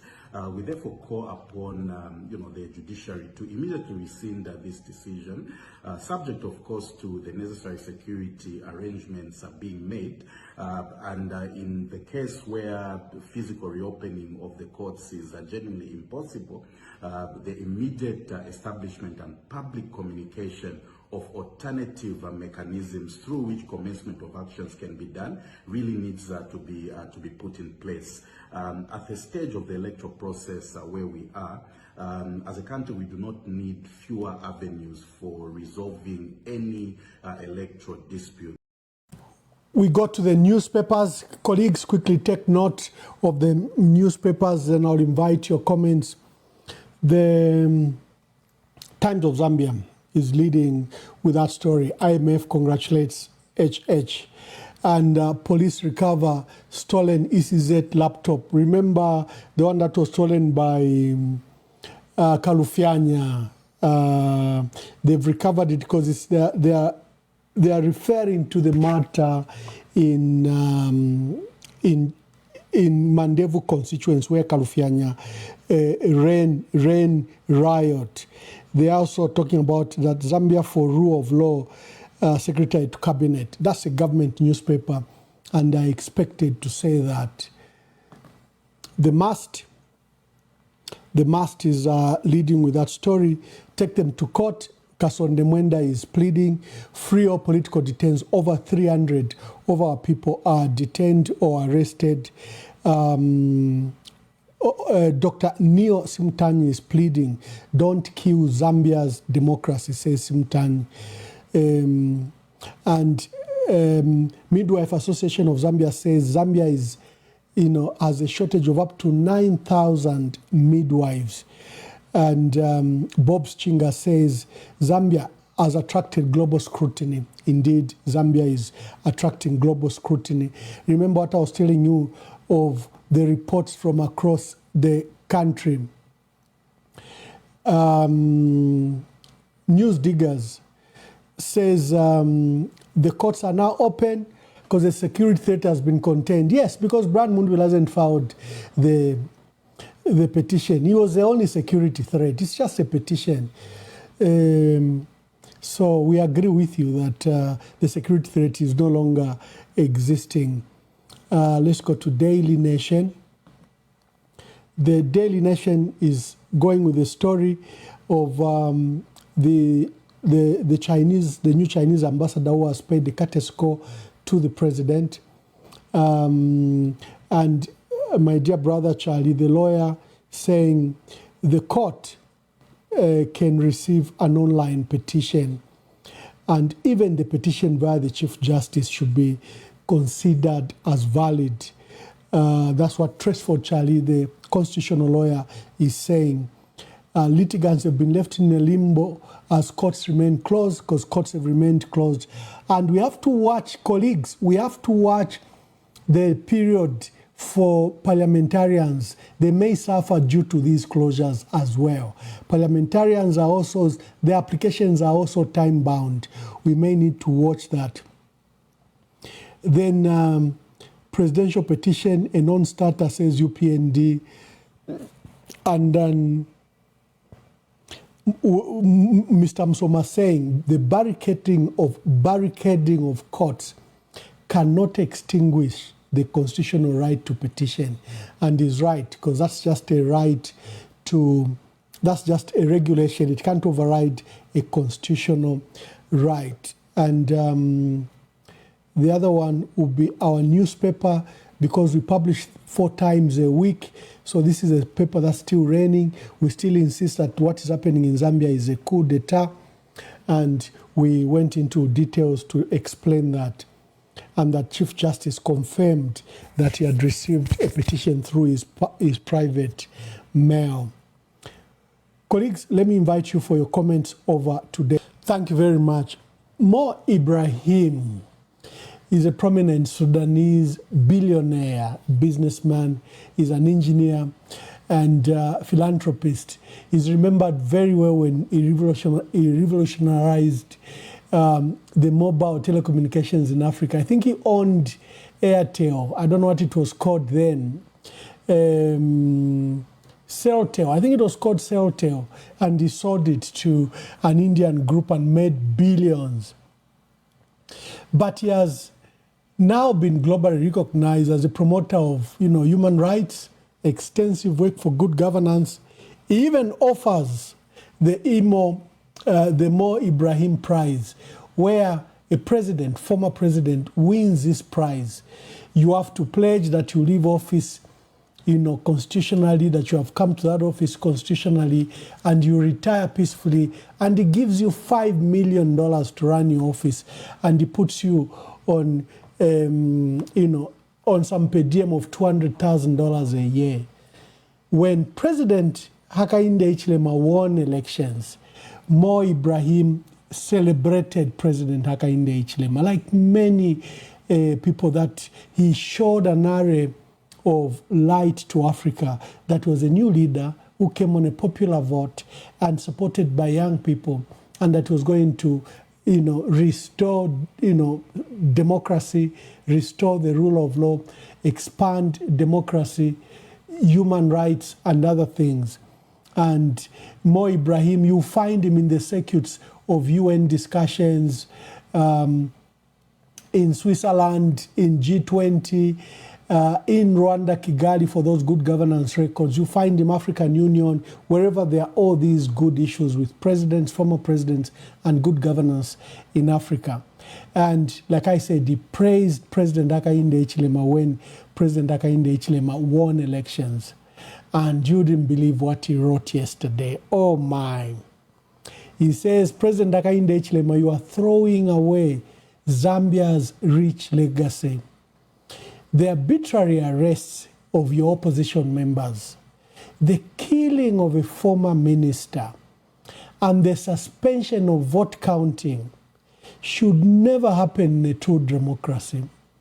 And your recent decision to close Zambia's top courts, including the Constitutional Court, just before the deadline for challenging the election result, only adds to this mess. Zambia has had the proud legacy of competitive elections, peaceful transfer of power, and respect for constitutional processes. You are defiling this legacy, President Hakainde Hichilema. Look for that letter by Mo Ibrahim. And he summarizes what many leaders who had initially supported President Hakainde Hichilema are feeling, a sense of betrayal. They never saw the dictator that Zambians had seen and denied him an opportunity to be president for 5 times. When they gave him a chance, the world is only recognizing the monster that was elected in Zambia. We have Honorable Elder Kafuaya's funeral update today in the afternoons, 27th August 2026, at the Tabernacle of David Assembly City Mission Church in Zambia. I think it's around Chalala, Libala area. There's that area, I think behind Shilenje. People that know can quickly comment the address for the Tabernacle of David Assembly, Father Harrison Sakala's church, where Honorable Mtoto Kafuaya was an elder for 20 years. They'll be holding a memorial service, a funeral service for the late Honorable Mtoto Kafuaya. I know that the postmortem has not been done yet, so it could be a memorial service honoring Honorable Mtoto Kafuaya. The family is yet to issue a program. We understand from His Royal Highness Chifu Mpepo said Honorable Mtoto Kafuaya will be buried in Lunte, in Kasama, after the initial processes are done of when they've done the post-mortem and other things. But there is that church service, and we'll encourage you to go there. Go and mourn this gallant son of our country that was shot in cold blood, whose life was prematurely taken without just cause and justification. Please do that. We are tracking a story and we want your phone calls. What will you do? Brand Mundubile, Makebi Zulu are expected to be handed over to the police today. They'll be handed over through a group of pastors that were, men of God, that were put together by both Cabinet Office and State House and the United Nations. This is, I understand, is Pastor or Reverend Chilambwe from the Seventh-day Adventists. We have Dr. Joshua H.K. Banda, Pentecostal Assemblies of God, who's overseer and senior pastor for North Mid Assemblies of God. We have Archbishop Ignatius Chama, president of the Zambia Conference of Catholic Bishops. We have Bishop Sinyangwe. They haven't told me where he comes from. So what is supposed to happen at a particular time in the morning, the lawyers are expected to go into the United Nations building, have initial discussions. The UN surrenders Brian Mundubile and Makebi Zulu to the lawyers and to the UN, who then brings them to these 4 men of God, who these 4 men of God will take them to service headquarters, to the police, to face charges of treason and insurrection. You and I know what will happen. So we're opening the phone lines and let's hear from you. The phone lines are open. Please make your call quickly. We want to allow our guests to go, and also for us also as hosts to rest. So make your call quickly. You've been calling while I was holding this. We're discussing. Now it's time for you to call. Make the calls. Hello, caller. Please tell us your name and where you're calling us from and make your contribution. Okay, let's just say I'm anonymous. Anonymous, make the contribution. Yes, I think I feel very disappointed with the move by the United Nations to release our leaders in the hands of a wicked government such as this one. We cannot allow such a thing to happen. We know what this government is capable of doing. They don't want anything to do with the criticism against HH, and they've said clearly in their preamble, statements. On and on, they've repeated themselves saying, anyone who stands in the way of HH, they will kill such a person. So why would the United Nations release our leaders, the hope of this country? Why would they leave our leaders to be so vulnerable? Because taking them to the service headquarters and looking at those charges leveled against them, you would agree that they're just handing them over to the powers of a lion. The HH is not a person to trust, and he is not a person to reason with. So I feel very uncomfortable with the move. We cannot go on like that as a country. We are used to democracy, and then this man doesn't want anything to do with democracy. And in their dark corner circles, they are busy planning to say once he is sworn in, there will be no more future elections in Zambia. They are going to alter the constitution, and they want him to become a life president. We cannot go back to a one-party state. We can't. I think for me, I'm not comfortable with the release. The UN must not release our leaders to and hand them over to government. No. The UN must just protect our leaders by all means. Thank you. They won't. What will you do? Hello, caller. Please tell us your name and where you are calling us from and make your contribution. Endita. Chitika kwena chavuranda na mono kwebati ba United Nations na waba bantu tapaletu watu wapana mtimo ifidia ikia kwebati bamwambana nguba konfomwe bali papane olia kwebati na bakupepeka kungalama elo waya sera mapamo nangu wabutikira ku bantu kwebati bakwafwe bala bantu ya bakupokerera kwebati bale kwafwa uti bakusenda abantu bamufede bakutwala mukanwa kankala efire chitikana apa ba HH teti bareke ukwebati ba plan Mundubile na Makebi Zulu bakalendera ishi arachitika chako bati ero baya kuna bale amukubapera chashine milandu shintu bapera banabo and apese arachitika chako eba nomba pabale kwebati bashimye ba opposition bonse kwiba opposition uri onzo wakulalana lero chakulanda ndeilira nemwina Zambia kweva tikukundikuleya echalo kufani chafika ukuteko kwaba echechi na tufiro ukweva titwapo aba nensu twalekela plan Mundubile na Makebi Zulu baya mukuvalia kukanwa kankala efe alati kana okuchita pa bamwamba takuli nefe akweva tawonza abo pastors abe lyoko tapali bali firo kwa ero twafikire kuma election ero pe arrest ndi nga pero bala ako kweva tiwa plan Mundubile na ba Makebi Zulu bale ende kabiri chakulanda ulupwa lwaba mtoto tafwaya kumona ifo bene kwebena Zambia kusango kweba timuntu baipaya kumulandwa mapoliti nechalo nikuisatorea wechalo chesu cha Zambia lero bamwamba ina pefingi efo ningalanda byakwebati ndelira mumutima wandi ndelira nokuirira nemwe nokumono kwebati nifwe wotu wachita betray kwebati aba bantu abena Makebi Zulu plan Mundubile na bonse bali abantu bayitatu kwebati bali pita mu mapya yayi mulandu wafo bene kwebena Zambia mulandu wa mwenso undu tukwete lero bali HH kabachito bufwa bwawo bali focus tapali ababantu atotera bamwa. Thank you very much. For those that I was asking where the church is for Honorable Mtoto Kafwaya, the Tabernacle of David is along Lilai Road off Tokyo Way Ring Road. This one says it's along Given Lubinda Road. Thank you for that. I think our people can find it. Hello, caller. Please tell us your name and where you are calling us from and make your contribution. Ambassador Mwashuken and the panel. Thank you. Ambassador, I just want to take you back in 1994.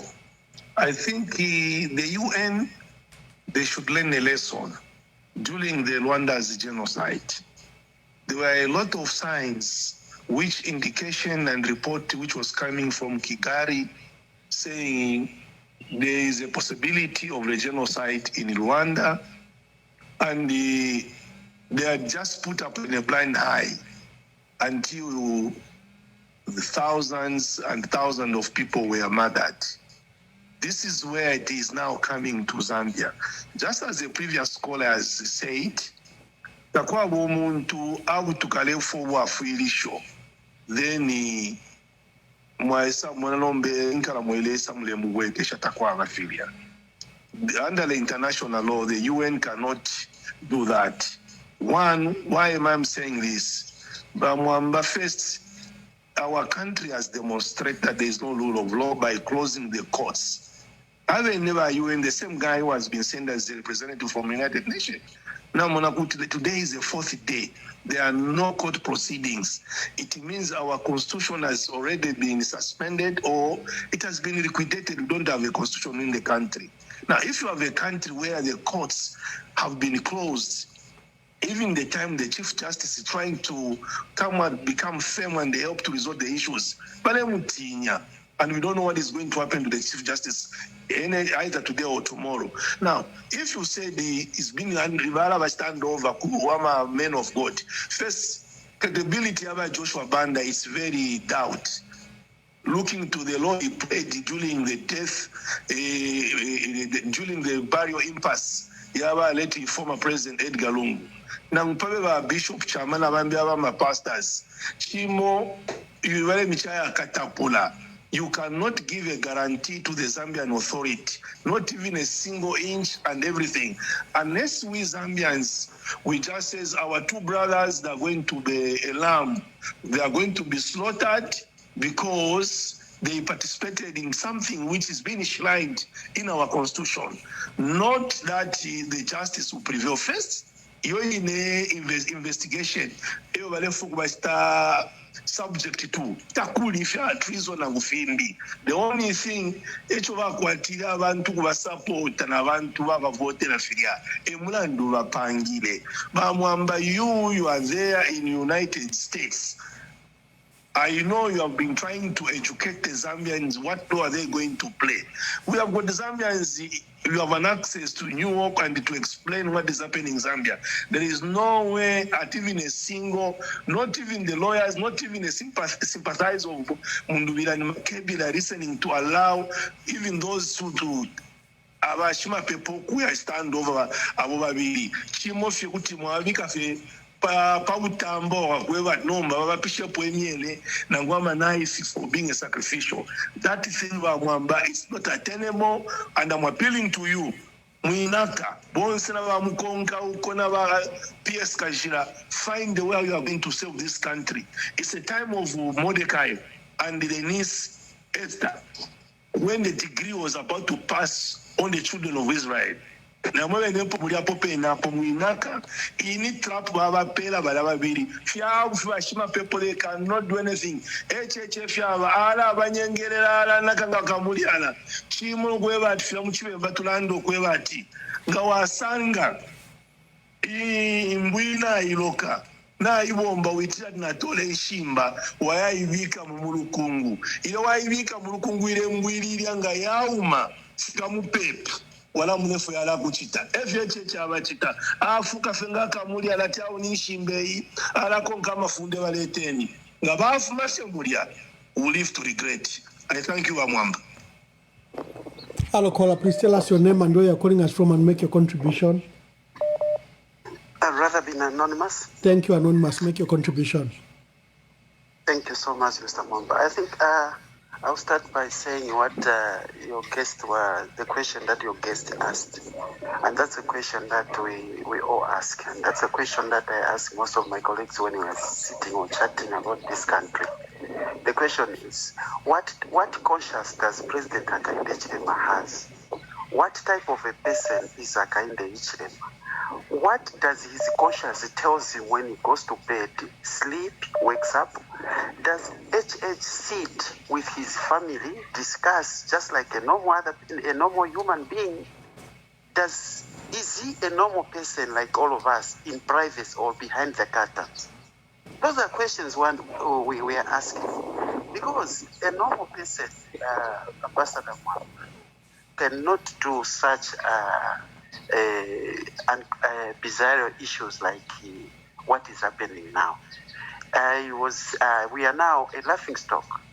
Like in Malawi, there's a program there in Malawi where they laughed at us like no man's business, laughing that and that journalist on the Malawi, one of Malawian television, said such kind of a thing has not happened even in Uganda, where you believe they are dictators.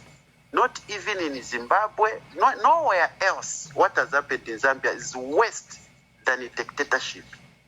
In Zambia, what we are seeing today, not even in Kaunda time, Kaunda will label the dictator.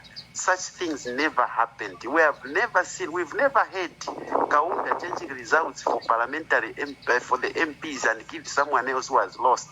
We realize how Kaunda time used to elect MPs, where 4 people stand on the UNIP ticket, and then the people choose. Then the one who wins and goes to parliament. That's what used to happen. But this time around, it's the worst. Not even in Kaunda time. We can't even, Kaunda was even more of a Democrat than President Hakainde Hichilema. And you can just replicate. You see what is happening, what happened in Tanzania. The opposition leader there was charged with treason. And here again, the opposition leaders are being charged with treason. You can go to Uganda. It's the same slate HH is using. The slate Suluhu used, that's a slate HH is using. So there's nothing like, I want to echo what the previous caller saying, handing over these people, it's like risking, because now it's like our government really don't care about human life. See how we have lost Gafwaya.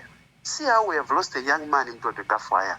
A vibrant young man, a promising young man, a young man who has not even enjoyed his life yet, a young man who's trying to put food on the table for his children, a young man who worked so hard for his family. I feel sad, Mr. Ambassador Mwamba. Thank you very much. Thank you very much. The lines are piling up. Hello, caller. Please tell us your name and where you are calling us from and make your contribution. In East London, I'm Caroline. Thank you. Mkwai. Indefo kukoseresha kwema Zambians. If you never left for kubachita hand over, what is our reaction? and ifo fwema Zambia nifo fweba twengalenga ukuchita stop this thing. No, it's not about Brian, it's not about Makebi Zulu, it's about us Zambians. Tuala chitashani because aba empalume esho tumwene ataba ema leaders olo nombanga tuabachita hand over kuchiruani chala abashani ifo fwine fwema Zambians ifo fwema Zambian tuala chitashani because umwenso ewalalenga aba impalume shesu bale abashitunge umuthi wakwe bathi shikafwe nomba nishichapilika fena mwana democracy ya Mzambia fo ifwema Zambians namumona. So apapene ifo fwini, it's not about by UN bale fo kumona ifwe efo tuingachita tutu achita shani tuakwe bati tualekeresha ifwe amanani kane besu baya bachita hand over abo bashuma pepo ba mwamba wesu nishita ba imine nishiba mwena tama koti ya isadika baya mweba because inchito shabo bena abo bashuma pepo abo kuya kuli ba nani kane kuya bebati isuleni ama koti nomba kutuba imashani la bamona tukuba chita hand over bushe ushima pepo tulefu ayobu imeni mwema Zambian na mikoselesha imeni ukuluisha ukwebati aba keni batwipaile pamone ntungulu shishesu because ntungulu shishesu shere kweshine bamwamba namumona bakala babalela ndati bamwangala she's a good girl. How can she's a good girl abale ipa country na abajoyi nakale so ababene intungulu shishesu mwema Zambian ndelanda kuma Zambian imeni sentwime nokuluisha please efonde fo kulanda bamwamba mkwaye. Thank you very much. Hello, caller. Please tell us your name and where you are calling us from and make your contribution. Thank you very much, Ambassador Emmanuel Mwamba. We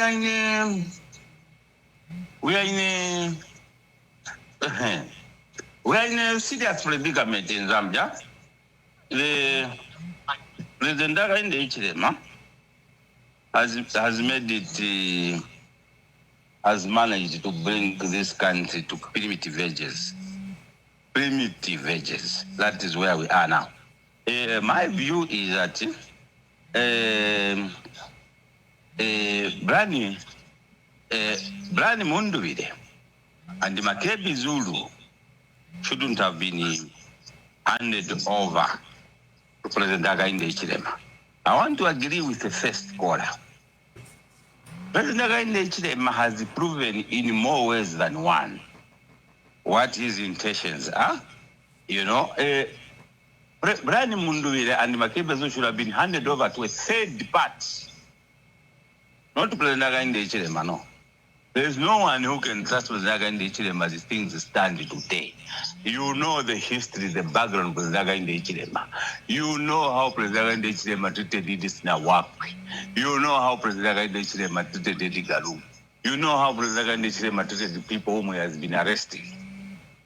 And you get Makebi Zulu, you go and hand him over to President Hakainde Hichilema. What do you expect? All these issues that they are putting up,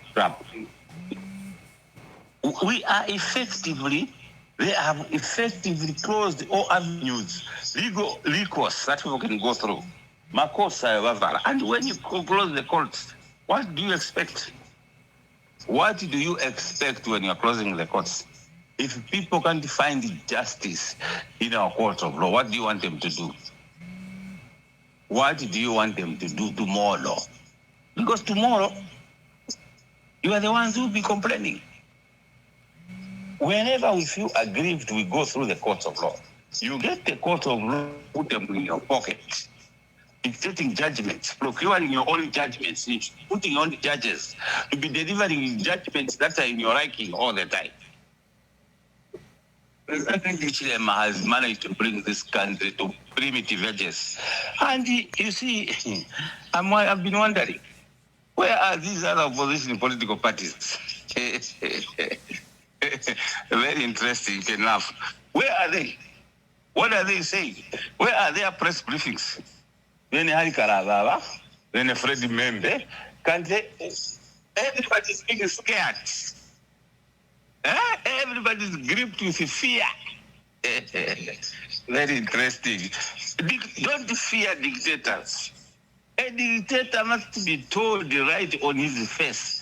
This is not it. I told President Hakainde Hichilema, my brother, I told you, my brother, this is 21st century. This is not a time you can be a dictator. You can't be a dictator in 21st century. Okay, all these people they're just behaving like even they have been bought, all of them. The opposition leaders. Thank you, my brother. Thank you. Where is the civil society? Thank you, my brother. Thank you. Now, what will the people will be back? Hello, caller. Please tell us your name and where you're calling us from and make your contribution.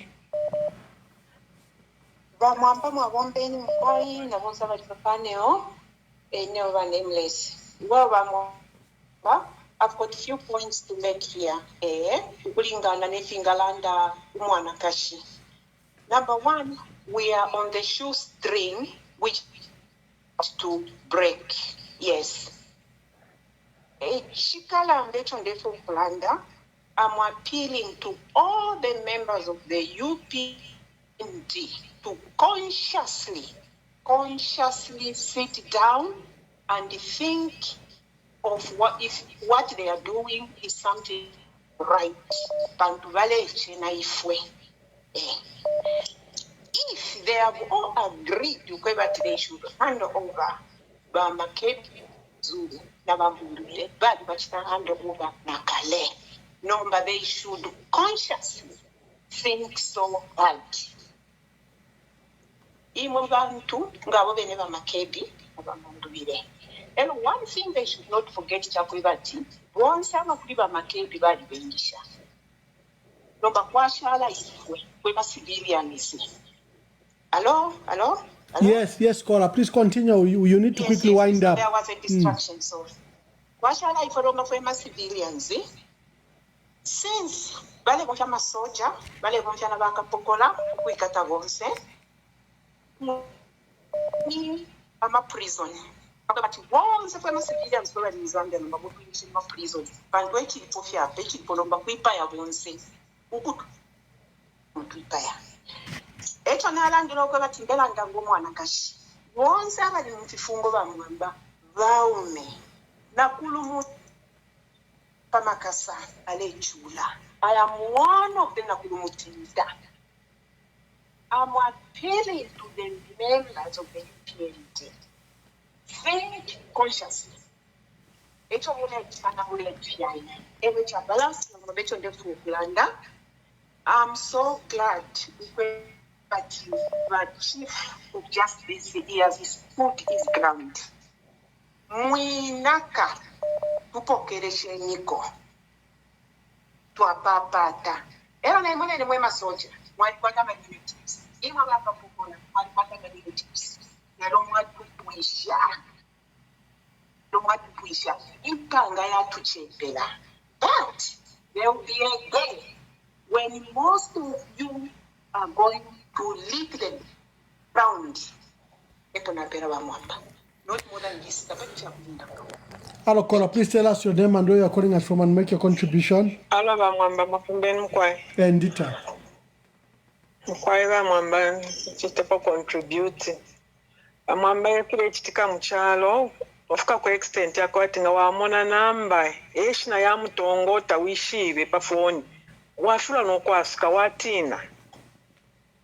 I'm attributing to what happened to me. Namuno ishina ya mutonga pale ishina pale muleka na human rights. Natampo kuti na abale ntumina ine tabantu mina po before change. I dodged the until somebody else called me. We checked to them before and it's could program me. And I was even sharing with that person yesterday. And you see what is happening now. We are so divided. Tuli divided. You cover tina tampa no kutino kwa scammer phone. It's so bad because Navamona file speaker, and you can imagine they're still saying, hey, Vatualeni. This thing I'm also likening to what happened to Jesus, our Lord Jesus Christ. And Jesus Christ became our sacrificial lamb. If you earn a sanctuary where UN is the one that is even involved in ensuring that ukuma countries ukuli wo ba UN eba bako. So ba UN eba lesherera eba afwa bali akonsama soja bajao batuma kulya eba le mono kwa finfiendele wino. How can they give up just like that? coming again to Joshua Banda and all these so-called believers that have been said. Kale batampa okulesha amapepo ba HH balesha amapepo balesha fiance lero basumina shani ati mailo my elections that tapali abala chita amapepo mailo twala mupepe fya balunga takuli bonse batampa okuchita issue abe na council of churches or whatever they call them. There have been no truth. These pastors are toothless. But Joshua Banda should not even be there. Now, never, except he doesn't talk. But we know that he's been feeding with both hands for a long time. So these so-called believers should not even be trusted. These so-called pastors and whatever, they are so hopeless. They are men of God. They just want God. Obviously, now I submit, Ramwam. Thank you. Thank you very much. Hello, caller. Please tell us your name and where you are calling us from and make your contribution. Hello, Ambassador Wamba. I will remain anonymous. Yes, anonymous. It's very sad what is going on in the country of Zambia. Of course, Wahaka and the Islam has no consideration at all. And obviously, he is so bitter about what happened to Israel's body that he had no access, and Makebi Zulu played a very big role in that. So it's about revenge. This man had access to the body. Whatever parts he took. You know? So I don't know why we should continue frustrating everybody. And the Chief Justice, please, if he can just put his foot down for the country of Zambia, because it's planting a very bad seed for even his family. If he can stand up and say, we've got the petition, and I declare Chief Justice to have this case heard, and if he has to resign or fly out of the country to protect himself, let it be so. You know, this is totally unacceptable. And I pray, I decree and declare that he will not be sworn in on the 1st of September. Mama, speak louder. Speak louder. We barely can hear you. I don't know if you are far away from the phone. I don't know. No, I don't know if you can hear me, but I'm just saying. Or are you using Bluetooth? Hello, can you hear me? That's better. Please now say what you want to say. Yes. So I'm saying, how can they check? Yeah, sometimes avoid the speakers. They do not. Hello, caller. Please tell us your name and where you are calling us from and make your contribution. Anonymous. Yes, anonymous. Make your contribution. I just click on this logo and handed over. Akulansheni, Akulansheni. Okay. Can you hear me now? Yes. Okay. To be truthful, by Jama pastors like that one from Pentecost Assembly, that one from USDA. For me, I don't trust them because I was Pentecost Assemblies. I even moved because of him. I'm no longer there because I knew who he is. And to be truthful, today when I was coming in town, along Great Metro, I saw that the vehicles which were moving, their message does not collapse. Almost cried. All those take machinery just going to get people who are innocent. They have not done anything wrong. What is it? Where did we go wrong? What happened? Like vengeance. Today I was stand to start with. Oh, thank you. Hello, caller. Please tell us your name and where you are calling us from and make your contribution. Hi, my name is Katumbi. Make your contribution. My contribution is very simple. If we look at what is happening in our country right now, it looks like the government has got what we call selective amnesia. Look at what happened when Mututu Kafwa was killed. Yeah, they said they didn't know where Mututu Kafwa was. We had Tauka Wana and that other PS go to Mainasoko. They went there and they were mocking the death. Look, 5 days later, they came back and said they confirmed that Mututu Kafwa was dead. Then today we have Chief Justice who say the few days, I think hours ago, the Chief Justice was saying that the petition was filed in. Yeah. Then later on we hear that there's no petition. Then we have Zumani Zimba who says let us have a unity government. Honestly, what sort of government do we have? Then the president says he didn't know that the courts were closed. The courts were closed. So who is running the government? All those are questions. We've got question marks. The president doesn't know that the courts were closed. Then we have Hamasaka come in and say the president didn't know about this. Who is running the government?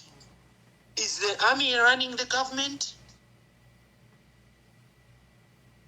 Honestly, this is very sad. This is very sad. In conclusion, the judiciary has to be independent. The judiciary has to come up and say, because we've got the signatures and the letters whereby the petition has been received, the letters are being produced, then who produced that letter with the Chief Justice's signature? We have to be serious as a country. That's why now we are a laughing stock. We need to make sure from whoever is running the government, because it looks here and then that the president is not running the country. Even Patrick Kangwa, he knows he's being used, of which we've seen that where the president is using people to peddle his agenda. Patrick Kangwa is being used. Chief Justice confirmed that they have received the petition. And later on, we see that the petition is not there in courts. Honestly, what country are we in right now?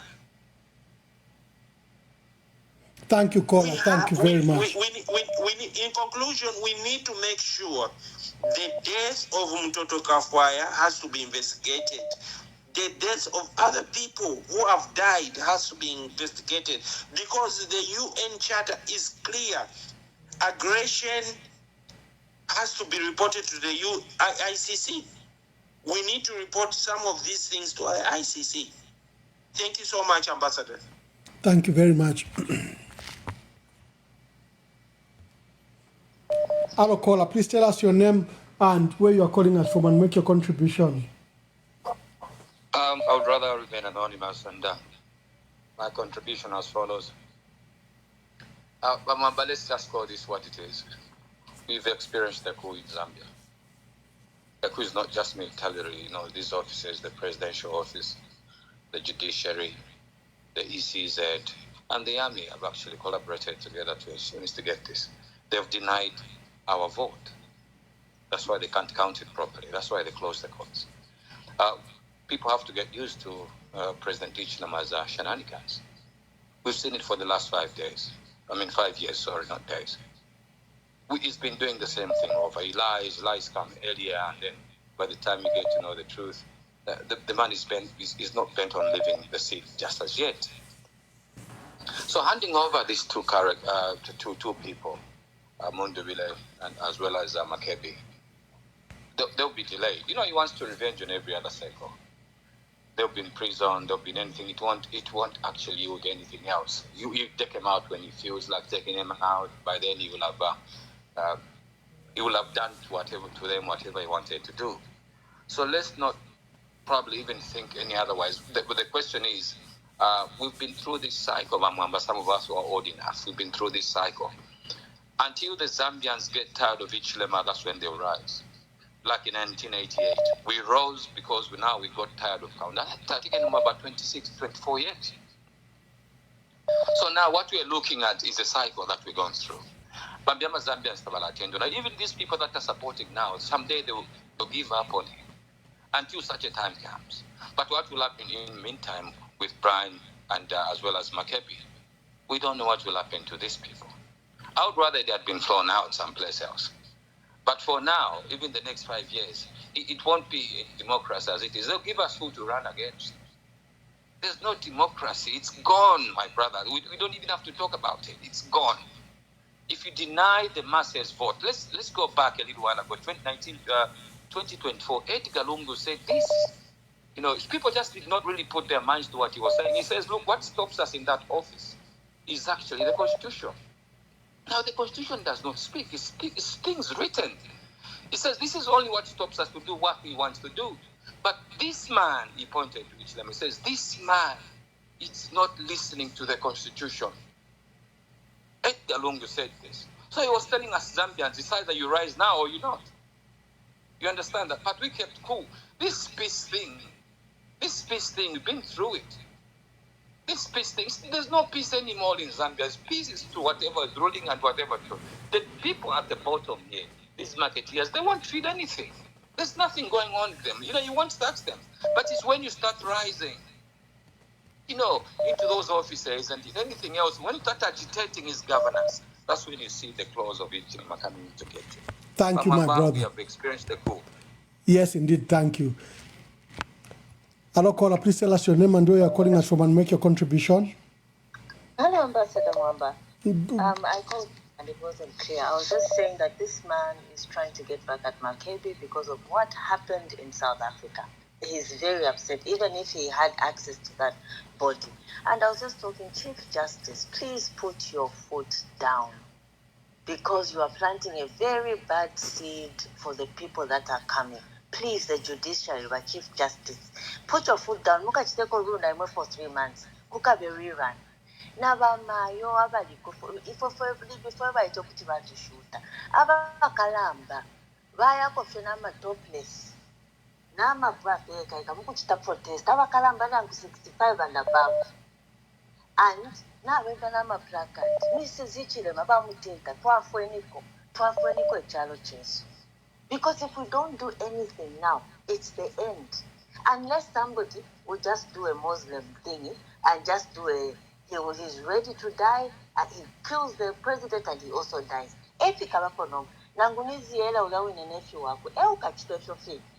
Because people that want power, that are hungry for power, don't get tired. That's Yele is saying, and he's saying, no, me, I can do a coup. You know? And he can do a coup against him. So please, as family, let them talk and just behave themselves. That's a mother. And what is happening really? My mother died a long time ago, but I don't think she would have less integrity. I don't think she would have such immorality, really. Whatever it's for, whether it's for the daughter, whether it's for herself, that's just ridiculous. I submit and I'm praying. 1st of September, he will not be sworn in. In Jesus' mighty name, I decree and declare. We are in the New Testament, and he's a God of now, and you hear us. In Jesus' mighty name.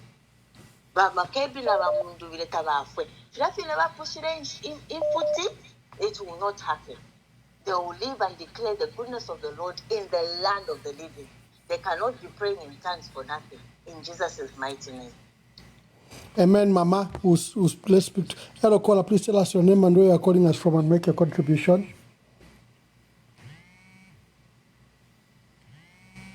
Hello, caller. Hello, caller. Please tell us your name and where you are calling us from and make your contribution. Yes, hello, good morning. This is Mutinta. I'm calling you within Lusaka. Mutinta, make your contribution. Good morning. Yes. This process should not be trusted. We have seen this happening for the past, I think, close to a month. These people cannot be trusted. And I'm not understanding. I don't know if he's just buying time for 5 years, because we all know that these elections were rigged. We all know that he is not the leader that he's supposed to be. We all know that this man is a dictator. So I don't understand what is going to happen. He is going to do something bad to Mr. Brian Mundubile and Mr. Makebi Zulu. And they shouldn't be trusted. these people that are handing them over should not be trusted. So we should be worried about their safety. That is my contribution. Thank you very much. Hello, caller. Please tell us your name and where you are calling us from and make your contribution. Okay, I'm calling from Quito. I'd like to remain anonymous, Ambassador. Yes, anonymous, make your contribution. Yes, I'm out of the idea to hand over the brand Mundubile and Makebi Zulu to the police. But we don't have a president who keeps on behaving like a mad person. And then they call it Mingarato. Zambia is a Christian nation. You can't rule a charo named Mingarato. Take a charo, Nagatina Kakwalisa. And that's why we can see Facebook. Their supporters are celebrating that very never. What does that mean? This is the president who said they are masquerading themselves as a political party. And somebody in the background said, Vaende Gujere boss. And then he said, it's Nanguchipani. But what does that mean? Eh? Doesn't work like that. The best thing that we can do is just to rise up and defend our country. Zambia is ours. Zambia does not belong to one person or to Ziari. And those pastors who have been chosen by the government, those are cadres, the likes of Joshua Panda. Where were they when people have been killed? They were quiet. And today they want to act like champions to say, doesn't work like that. The only thing we can do currently is to pray for our leaders. Thank you. Hello, caller. Please tell us your name and where you are calling us from and make your contribution. Good morning, Ramamba. Good morning.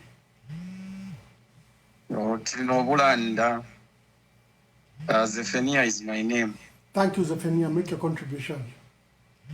Yeah, my contribution is that we'll ask the UN not to hand over Brian Mundubile, the Makebi Zulu. The script has been already written. They have been labeled to be militia when they did almost 57 rallies. They campaigned, President Hakainde Hichilema campaigned for 127 rallies, but he is not satisfied. All what he wants to see is to see those people not to exist in this country. So we will ask the UN, please protect those two gentlemen, because handing over to them, and we know what we want, and we know what has been happening. Today, our country is corrupt in all departments, and no one is going to protect them. And we know that what President Hakainde Hichilema is forgetting is that, yes, Edgar Lungu is gone. He might take Brian Mundubile, but someone else again will be gone.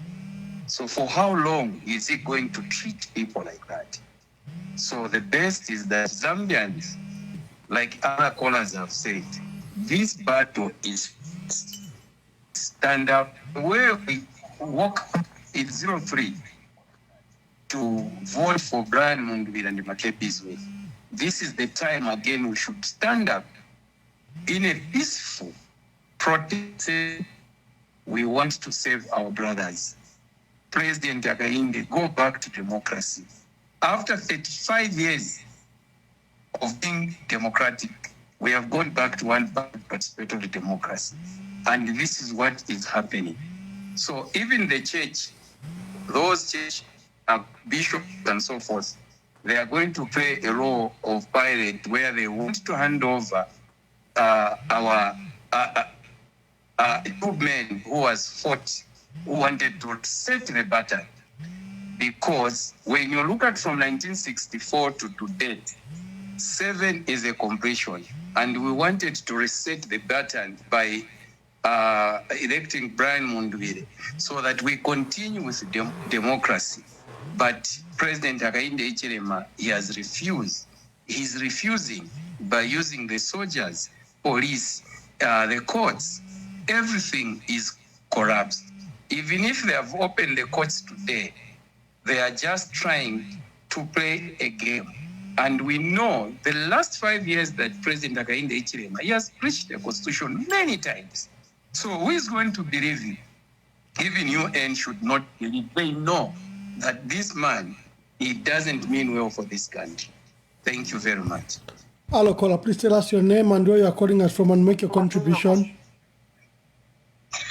Good morning, Ambassador. Good morning. Okay, MK6 calling you from Pretoria. Yes, my brother. Yeah, I didn't want to call in because my emotions are very high. But I thought, let me calm down before. I've just seen one headline, or maybe some developing story where the family of Mutotwe Kafwaya are saying that they found the body in the mortuary lying naked without any cloth apart from his wristwatch. So I just wanted to speak to that ambassador to say, are we living in a cult kind of country where everything else has to be spiritually or maybe satanic? Because there are those things that have been done behind closed doors that raises a lot of questions, you know? So I think as a people, with this rumor or maybe report coming in from the UN that they want to hand over our two men, or the boys as he called them, you know, there's nothing wrong by rising up and be with them. If it means we go with them to the police, I think that will send a message. Just this morning around 01, I had to write to Pierre Lumumba. I think you've observed that he has been quiet because he's an ally to HH. And I had to petition him to say, Pierre Lumumba, you've spoken to governments, you've spoken to leaderships across Africa, across the world. Why are you mute? And all he says is, I hear you, you know? And this is the same thing that I have seen in Zambia. Most of these service chiefs and the like, the Chief Justice, and whoever is doing whatever they are doing, they even know that what they are doing is literally ripping the law. But because of money, why as humans, why have we turned so much blind to anything but money? Can we rise up as a people, defend democracy, defend these duo who are incarcerated? Because as far as I know, they are incarcerated already. Because if you don't move, even if you are in your house, but you can't move, you are better off being incarcerated. So let's stand up. If that is true, can we rise up in the streets, go with them wherever they want to take them? If it means we sleep at the prison cells there, we also sleep there, outside. And that will send a message. Thank you so much, Ambassador. Please don't forget to play the audio. Thank you. Thank you very much. Hello, caller. Please tell us your name and where you are calling us from and make your contribution. It's a traditional Armenian anonymous.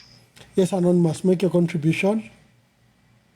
Yeah, I think I just want to concur with the previous caller. You know, Fiancé Futulela that movie, if you talk about my election, now Fichitika no Baba, to feel to watch the act. Why you ending about it while Makebi na Mundubile could stand over good government or HH.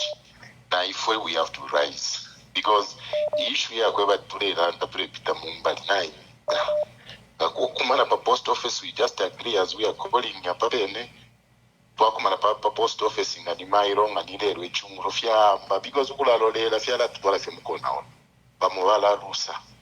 Not Rusa, but this is the time to start. So, Nile longer Kwamba to Amba. Furthermore, we are even ready to send a number where we can start mobilizing. Thank you.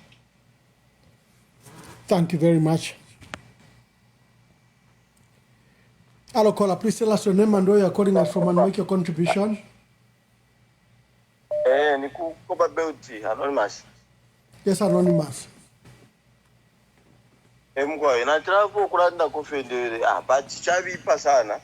Libaweni ife fine vale tibale for stand over because wa president akainde ichirema kwamba fe utungurushi wao wabufi aba atalala ndakwe chinga ngaba kupere chisuma inshukukumbi kuli peni ngaba kupera ku switch kulishi kuli peni ifo baba bena awapera fe chintu for free nishikuli peni so taba umfote bantu bakoba timora batetekera then ama bishops ma title fye bakwata fya ma title mumone pa chiro cha balungu muntu ali muchitumbi bali situmo bale mutina uli muchitumbi nafwa bale mutina nombo wachiba uli mutuntu bale chino muntu uli muchitumbi badwali shibe bali shibe ati balungu bakala bashupa baje bali muchitumbi na mwena bale fwa yoku bakwisha bapaka babone fu bala bocha nanga tushinga kuba bikira po chiriti ngakuba liya katwishi ifintu fimo aba bantu amena ama ifufwe ama bishops aba bonse fye katushe fo baba umone fye leta bane basi mbo ba fye bale amukutwekinga pa malaris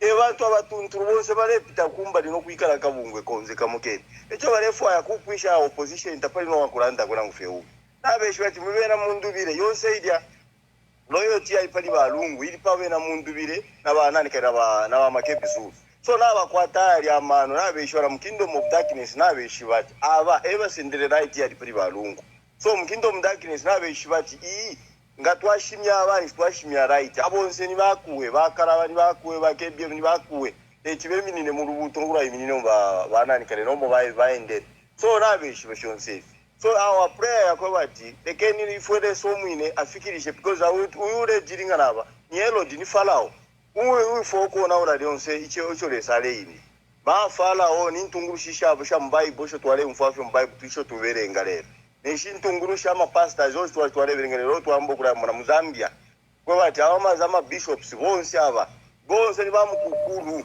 sifire ndemyeba ba bishops besu badi bamukukuru aba mona abantu balesumyo mulopa bamutoto kafwa ushalera kana abantu afo bali barefo kuyana kuchiriro munguru washani ne munguru ukurusano nati tukalipasa ifo tule pepa tuli babofu bakwaza bali tule pepa no machire tukalipa kubantu abalese banyande board of class abantu abali kuntanshinga bakalamba nabafyasha abayishi bali twalishi baleso abakusayi kuti abashayi no muntu ule ipa abantu umuntu ule chusha abena Zambia muko mulebera kusayi ato traba mwam. Thank you very much. Hello, caller. Please tell us your name and where you are calling us from and make your contribution.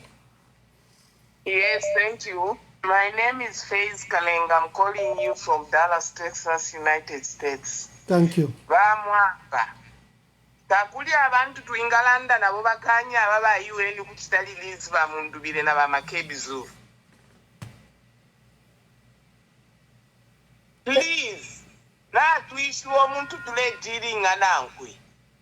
How can they even say that? Please, kuli oba tuingalanda nabo balande kona ba United Nations kanshi babafumyemo mu Zambia babatwale ku kichalo kimbi ukukiro okubapera kuli ba akainde. Mwe bantu bakwalesa finshi firechi tika kwenda. Teti muchitefu, teti bachitefu. What have they been taught? If you are allowing okweba chibasumina chibala bantu ma criminals babachite hand over kuli bakapokola. You know you can talk to Balande Kona by United Nations. But that's why I end up like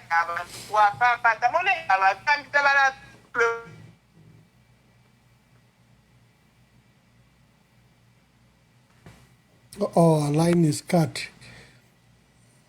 Hello, caller. Please tell us your name and where you are calling us from and make a contribution. Thank you. This is Mother. The mother of Zambia is back. Make your contribution. Yes. First and foremost, this decision by UN to hand over my two sons as a mother, I'm not happy about that decision. What security details are in place, I would want to know as a mother of Zambia. Because my interest is to safeguard lives and not let my children be annihilated. I say so, I refer to the Bible, the account of Isaac and his wife Rebecca. The wife was expecting twins, and as a mother, she was told, you are going to have sons. The older will save the younger. She delivered. The children grew, and we are told there was a time when the older came from whatever he was doing. He came very famished and asked for the soup that the younger was eating. And there was an exchange there. The soup and the mantle of leadership there. So that order relinquished his position to the younger because of his belly. Then, at the time the father was about to go, we know the Jewish law, he had to release his blessing on the firstborn. And so he called his firstborn to tell him, before I go, I'm dying, you have to prepare this meal the way I love it, so that when I'm going down, when I'm dying, I go on a full belly. That firstborn goes to prepare the meal. The mother was listening in to the plot, and she called the other son. The one that wasn't called said, son, I heard your father saying this and that and that. So you quickly bring this animal, we prepare, and what. There was that. Then there's, Mom, Dad knows my elder brother is hairy and all that. Said, that's a small issue. We'll know what to do. So they plot. The mother and the son plotted. The father and the son plotted. At the end of the day, the mother's plot worked. Mama, what would you want to say? We have Mundubile and Makebi. There are so many cause, Mama. There are so many cause. Okay, let the mothers. Oh, thank you. Let me. The Makebi and Mundubile should not be released, because that mother, after the plot, she released the son to go and hide. My point is the cost clear for United Nations to hand over these two sons to the Zambian law? Which constitution, which is in the pocket of the army commander? So they are releasing them to what? To who? Because that is my concern. The politics of the belly. If that UN, whoever is arbitrating over this issue with those so-called men of God, when there was that raid on Mundubile's home, did those so-called men of God go? Did they issue any statement? They've been silent. Let them remain silent even now. I don't even want to hear anything like Joshua Banda.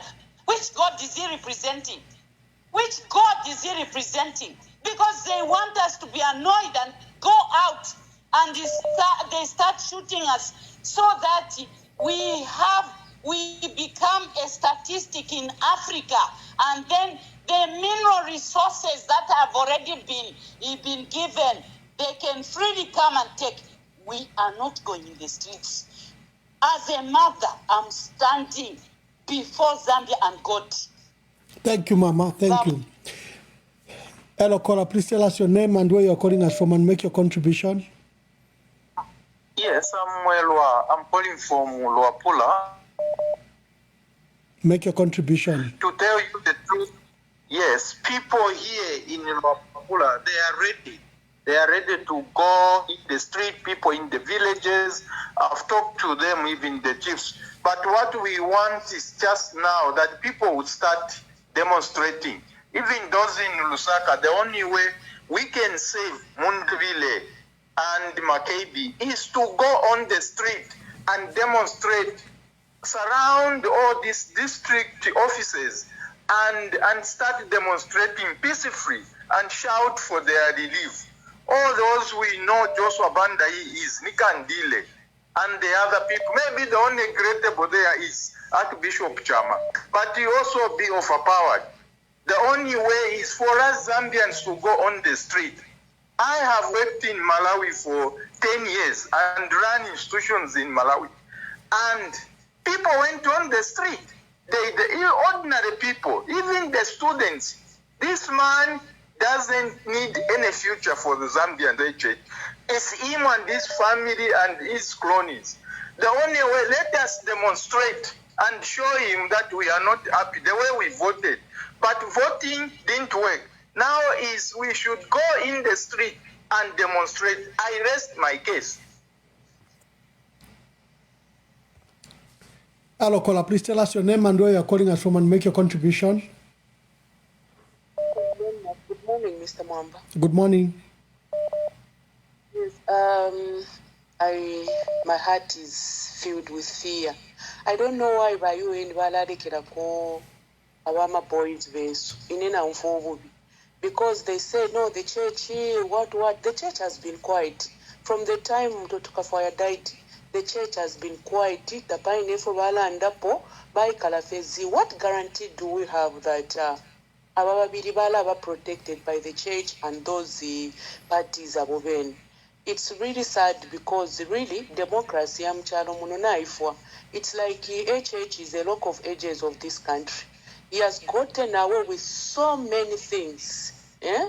But now I am so scared. I don't know why Bayu and Bachita decide to cover to Babali because already Kuno Panse people upset and the people are suggesting no, people will go in the street to touch the protest. It's not possible, my dear brother, because everyone is scared. Police officers, soldiers are everywhere. Now, Ishishibe, I don't know their fate in Gabafuma because they went there for protection, but they and know the church will intervene. The church is not going to intervene because Mtotoka Fire, when he died, Batawokawana, we heard Batawokawana and that lieutenant, and they should resign on moral ground. Yet they knew that Mtotoka Fire is there in their hospital. But church was quiet. At my election, things were happening. The church was quiet. We saw how Kalfianya, Alice and Dama ballot papers. People have been doing all sorts of things, but because they've got immunity. But our very innocent, we've got over 300 people mukasted. Nothing is happening. The church is quiet. What guarantee do we have that the church now is going to protect these two? I feel so bad. My heart is heavy. Thank you. Hello, caller. Please tell us your name and where you're calling us from and make your contribution. Yes, Ambassador Anonymous here. Yes, Anonymous. Ambassador, Panompo Turina Cheshia. If in Israel, Jews, they are fighting, Abanaba Israel, what will stop us from fighting? What they are doing is totally wrong, number one. Number two, we muntu now is wadi lusa. And from the word go, Makebi, one pachirefe pachitumbi, bantu bashana badi tumbi yonse.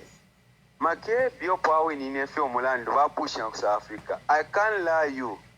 From the other regions, badi mupata Makebi Zulu. And they mean so evil over Makebi Zulu. And if there are ways and means, we are ready to rise. Do or die. If we won't fight for this freedom, I'm telling you, we'll be dying inside. We are ready for anything. And Mr. Ichirema, you are listening. What you are doing is totally wrong. The intelligence, some of you, the intelligence, you know what they are doing in secret. The conspiration they are making, it is totally wrong. And to the soldiers, if it means to be divided, we are ready. We are ready. We are ready. You people in military, don't follow foolish orders.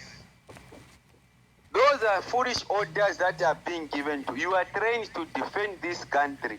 And it is an embarrassment to the international community. I'm telling you the truth. This is an embarrassment. The whole world is watching the drama. And people, they knew it, the elderly people. if Kolofiarelanda, these people they want to. What kind of a person? You also really have Tumbi. You went to South Africa, wakolomo echitumbi. Here, chaba mtoto kafwaya.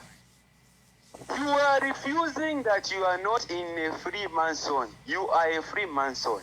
And I don't know how other people are saying to be normal. Thank you, caller. Thank you, caller. Thank you. Hello, caller. Please tell us your name and where you're calling us from and make your contribution. Hello? Yes, caller. Make your contribution quickly.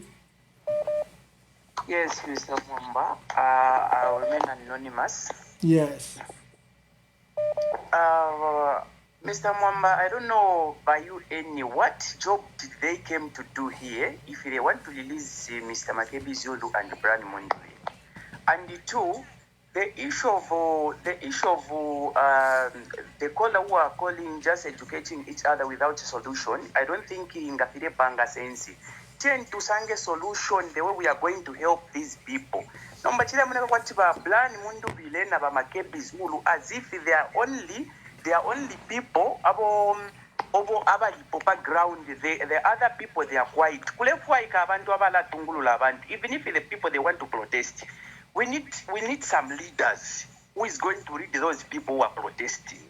Otherwise, ingatwalaika la fine tukashala kwati bana banjiwa. Tete tulekelele bana nkani ba Brian Mundubile na Makebi Zulu. Abo bayu any shimwene ponchito na nguimwe baisa mukuchita. Bishop baisa mukuchita exactly. Because vale karifia fiama citizens imitima. Na totela. Hello, caller. Please tell us your name and where you are calling us from and make your contribution.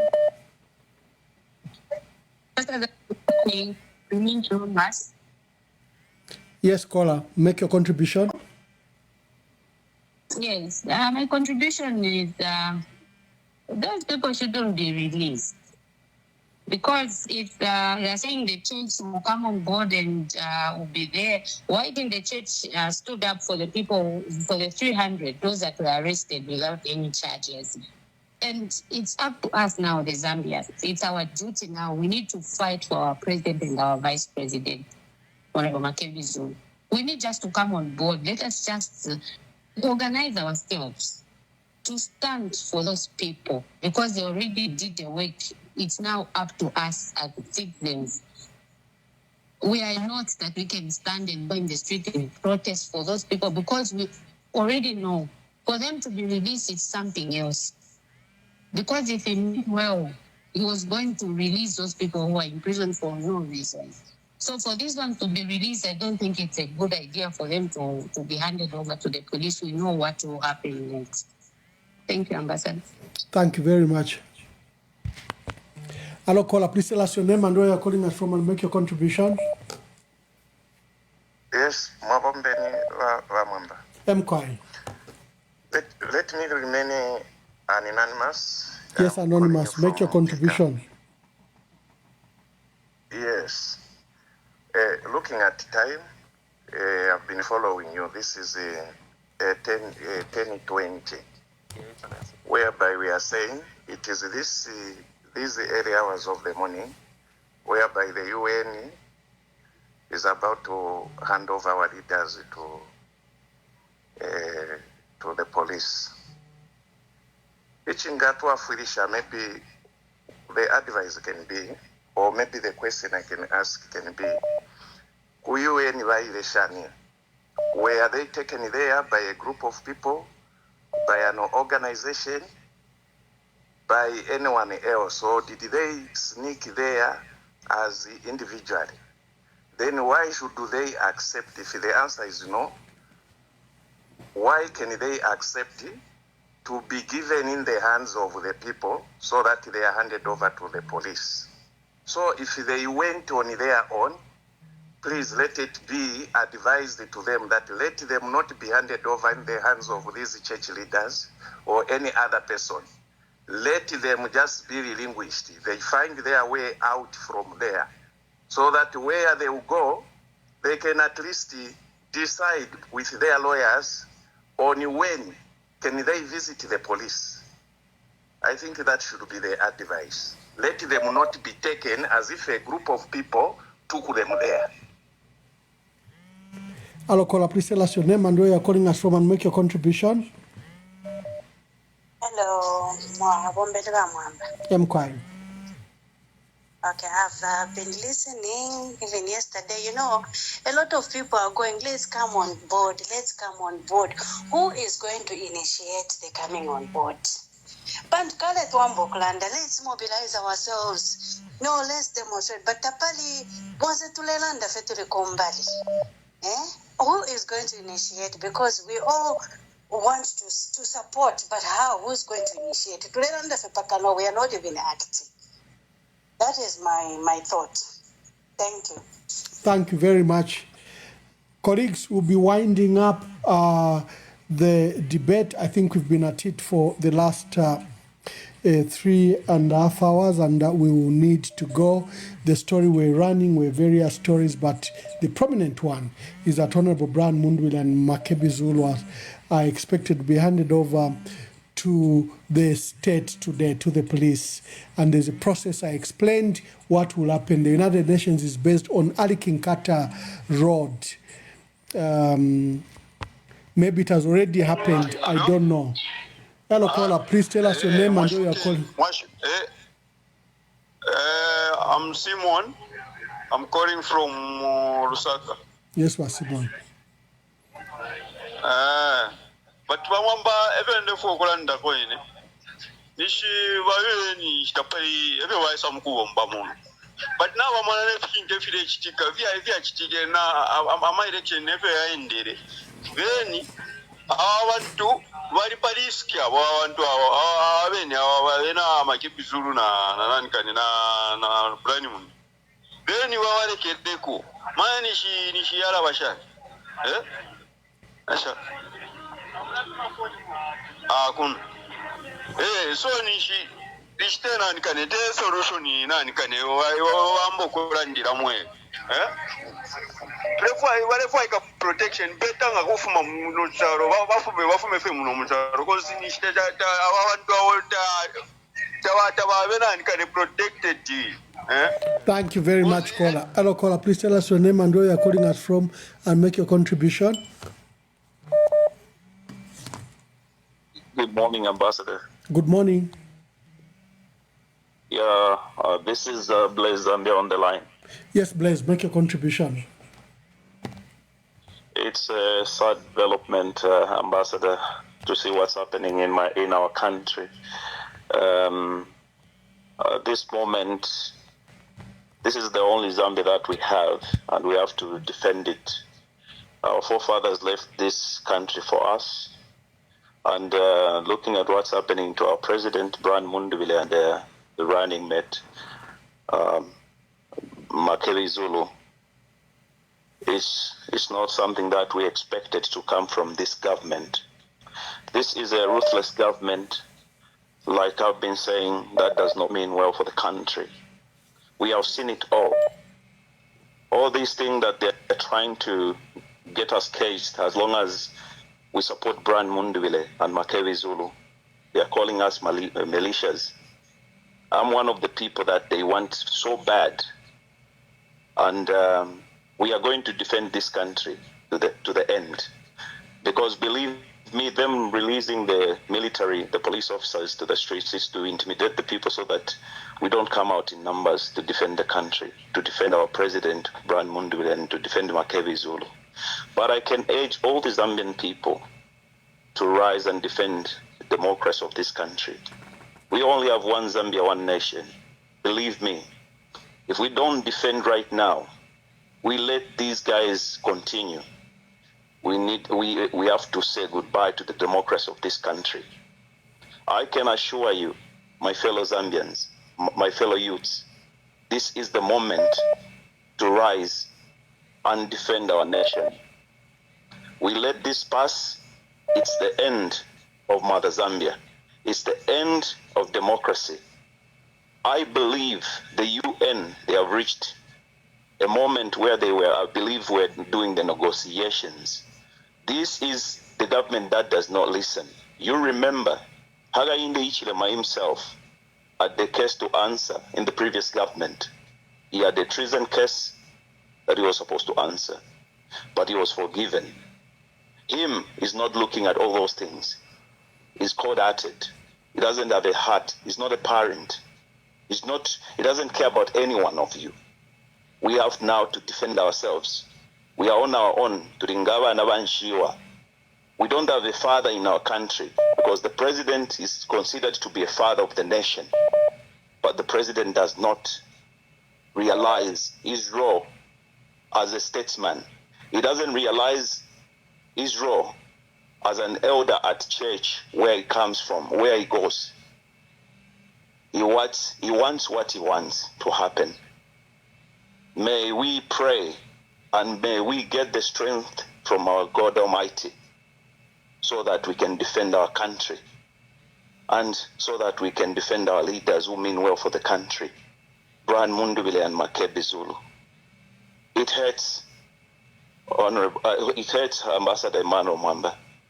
And what I can say is, may God give us the strength.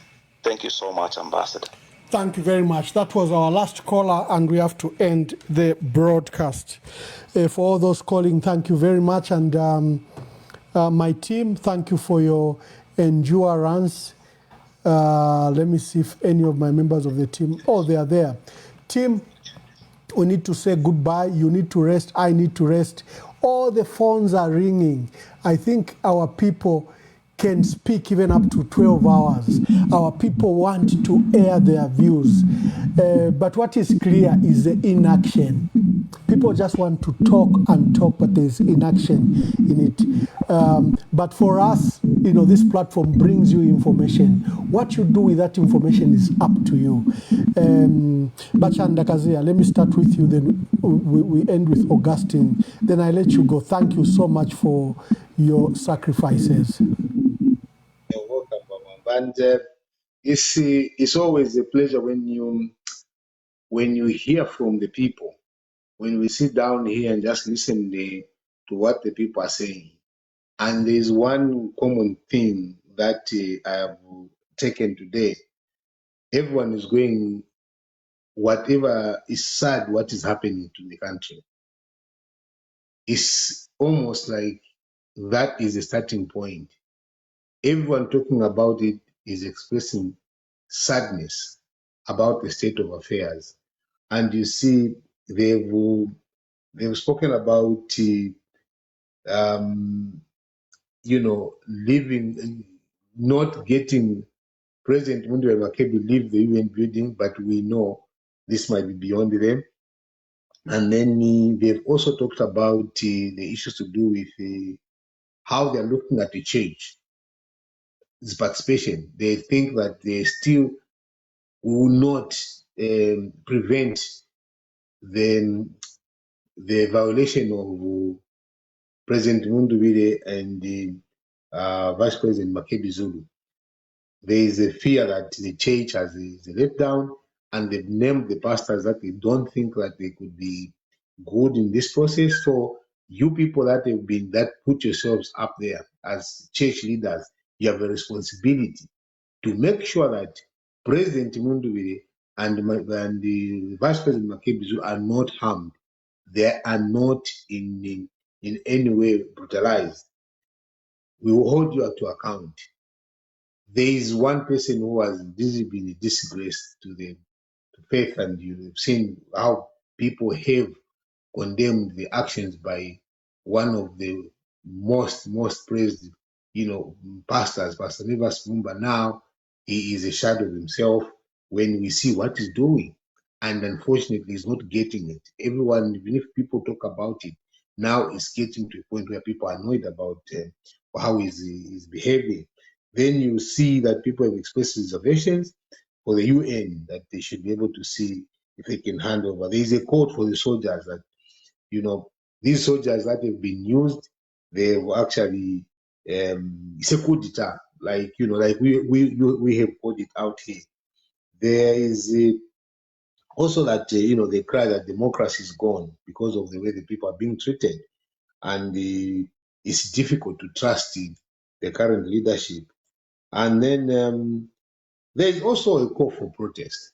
which I think that we must stand up and protest. But what they are saying that what is it that we have to do? There should be leadership. But on this platform, Ambassador, we have always indicated that this is not just about us, it's about the people, it's the Zambian people. We give information, we give our analysis, but what you do to that with that information is really up to you. But in terms of standing with you, we will stand with you when the call to action is there. Definitely we will be there. I wish you would be in a position to take part into that. Then also that we must resist. We must resist and not to fear what is coming up. The people, everyone is saying, there's one compassionate caller who was insistent that even what you are seeing here is meant to just depress us. There is no way one person can kill the entire nation as long as people keep going in, keep going out there in a non-violent manner. Even if they want to use violence, do not, respond with violence. And finally, the death of Honorable Mtoto Kafwaya. This one, Mwamba, I'm not resting on this one. We demand accountability for that death. We demand accountability. There is no way the government should show itself like they are now trying to pretend to be good. No, there must be absolute accountability. I think I just want to wish all the best to the callers and to thank you very much for staying up and being part of the program. So until then, have a good day. Justin, make your last contribution. Generally, Ambassador, the callers are skeptical about the handover of Honorable Makebi Zulu and Honorable Brian Mundubile to the Zambian government. Clearly, they don't trust their own government, and they believe that releasing their leaders to a government that they don't trust is risky.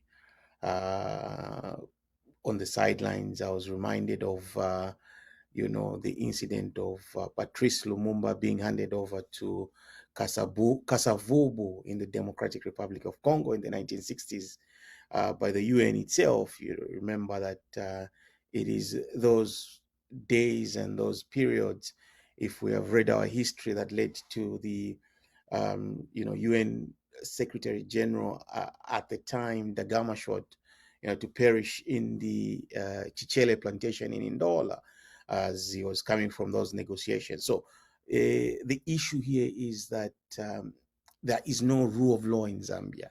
What we have experienced is a coup d'etat.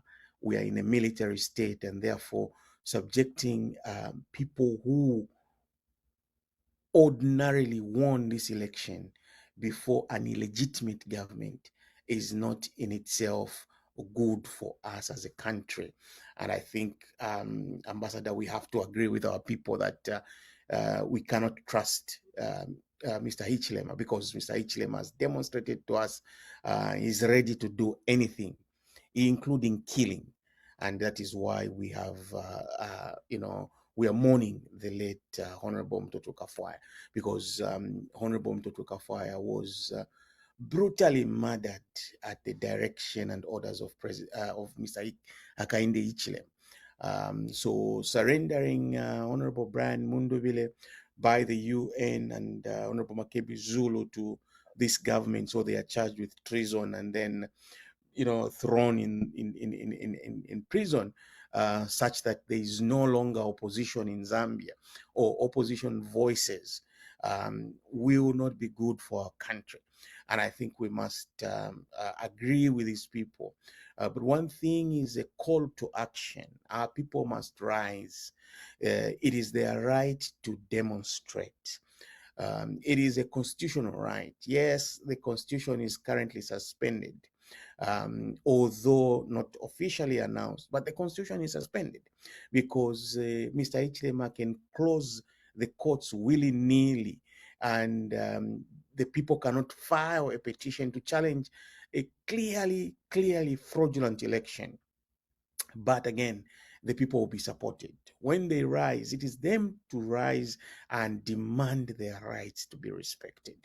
I think the number of calls we have received clearly demonstrate that the people are not in support with what is happening to the current government or what is happening under the current government. And I think their voices will be even stronger when we unite and find ourselves on the streets of Lusaka, on the streets of Undola, Kitwe, Luansha, wherever that may be. Our people need to rise and show that this is their country. It doesn't belong to a specific individual alone, because they too have a right, to be heard. I think that is a message this morning to our people, that let's rise. This is a coup d'etat. If you don't agree with it, you have every right to express your views through even a demonstration. It is your right to do so. Thank you, Augustine. Thank you, and thank you for your help. God bless.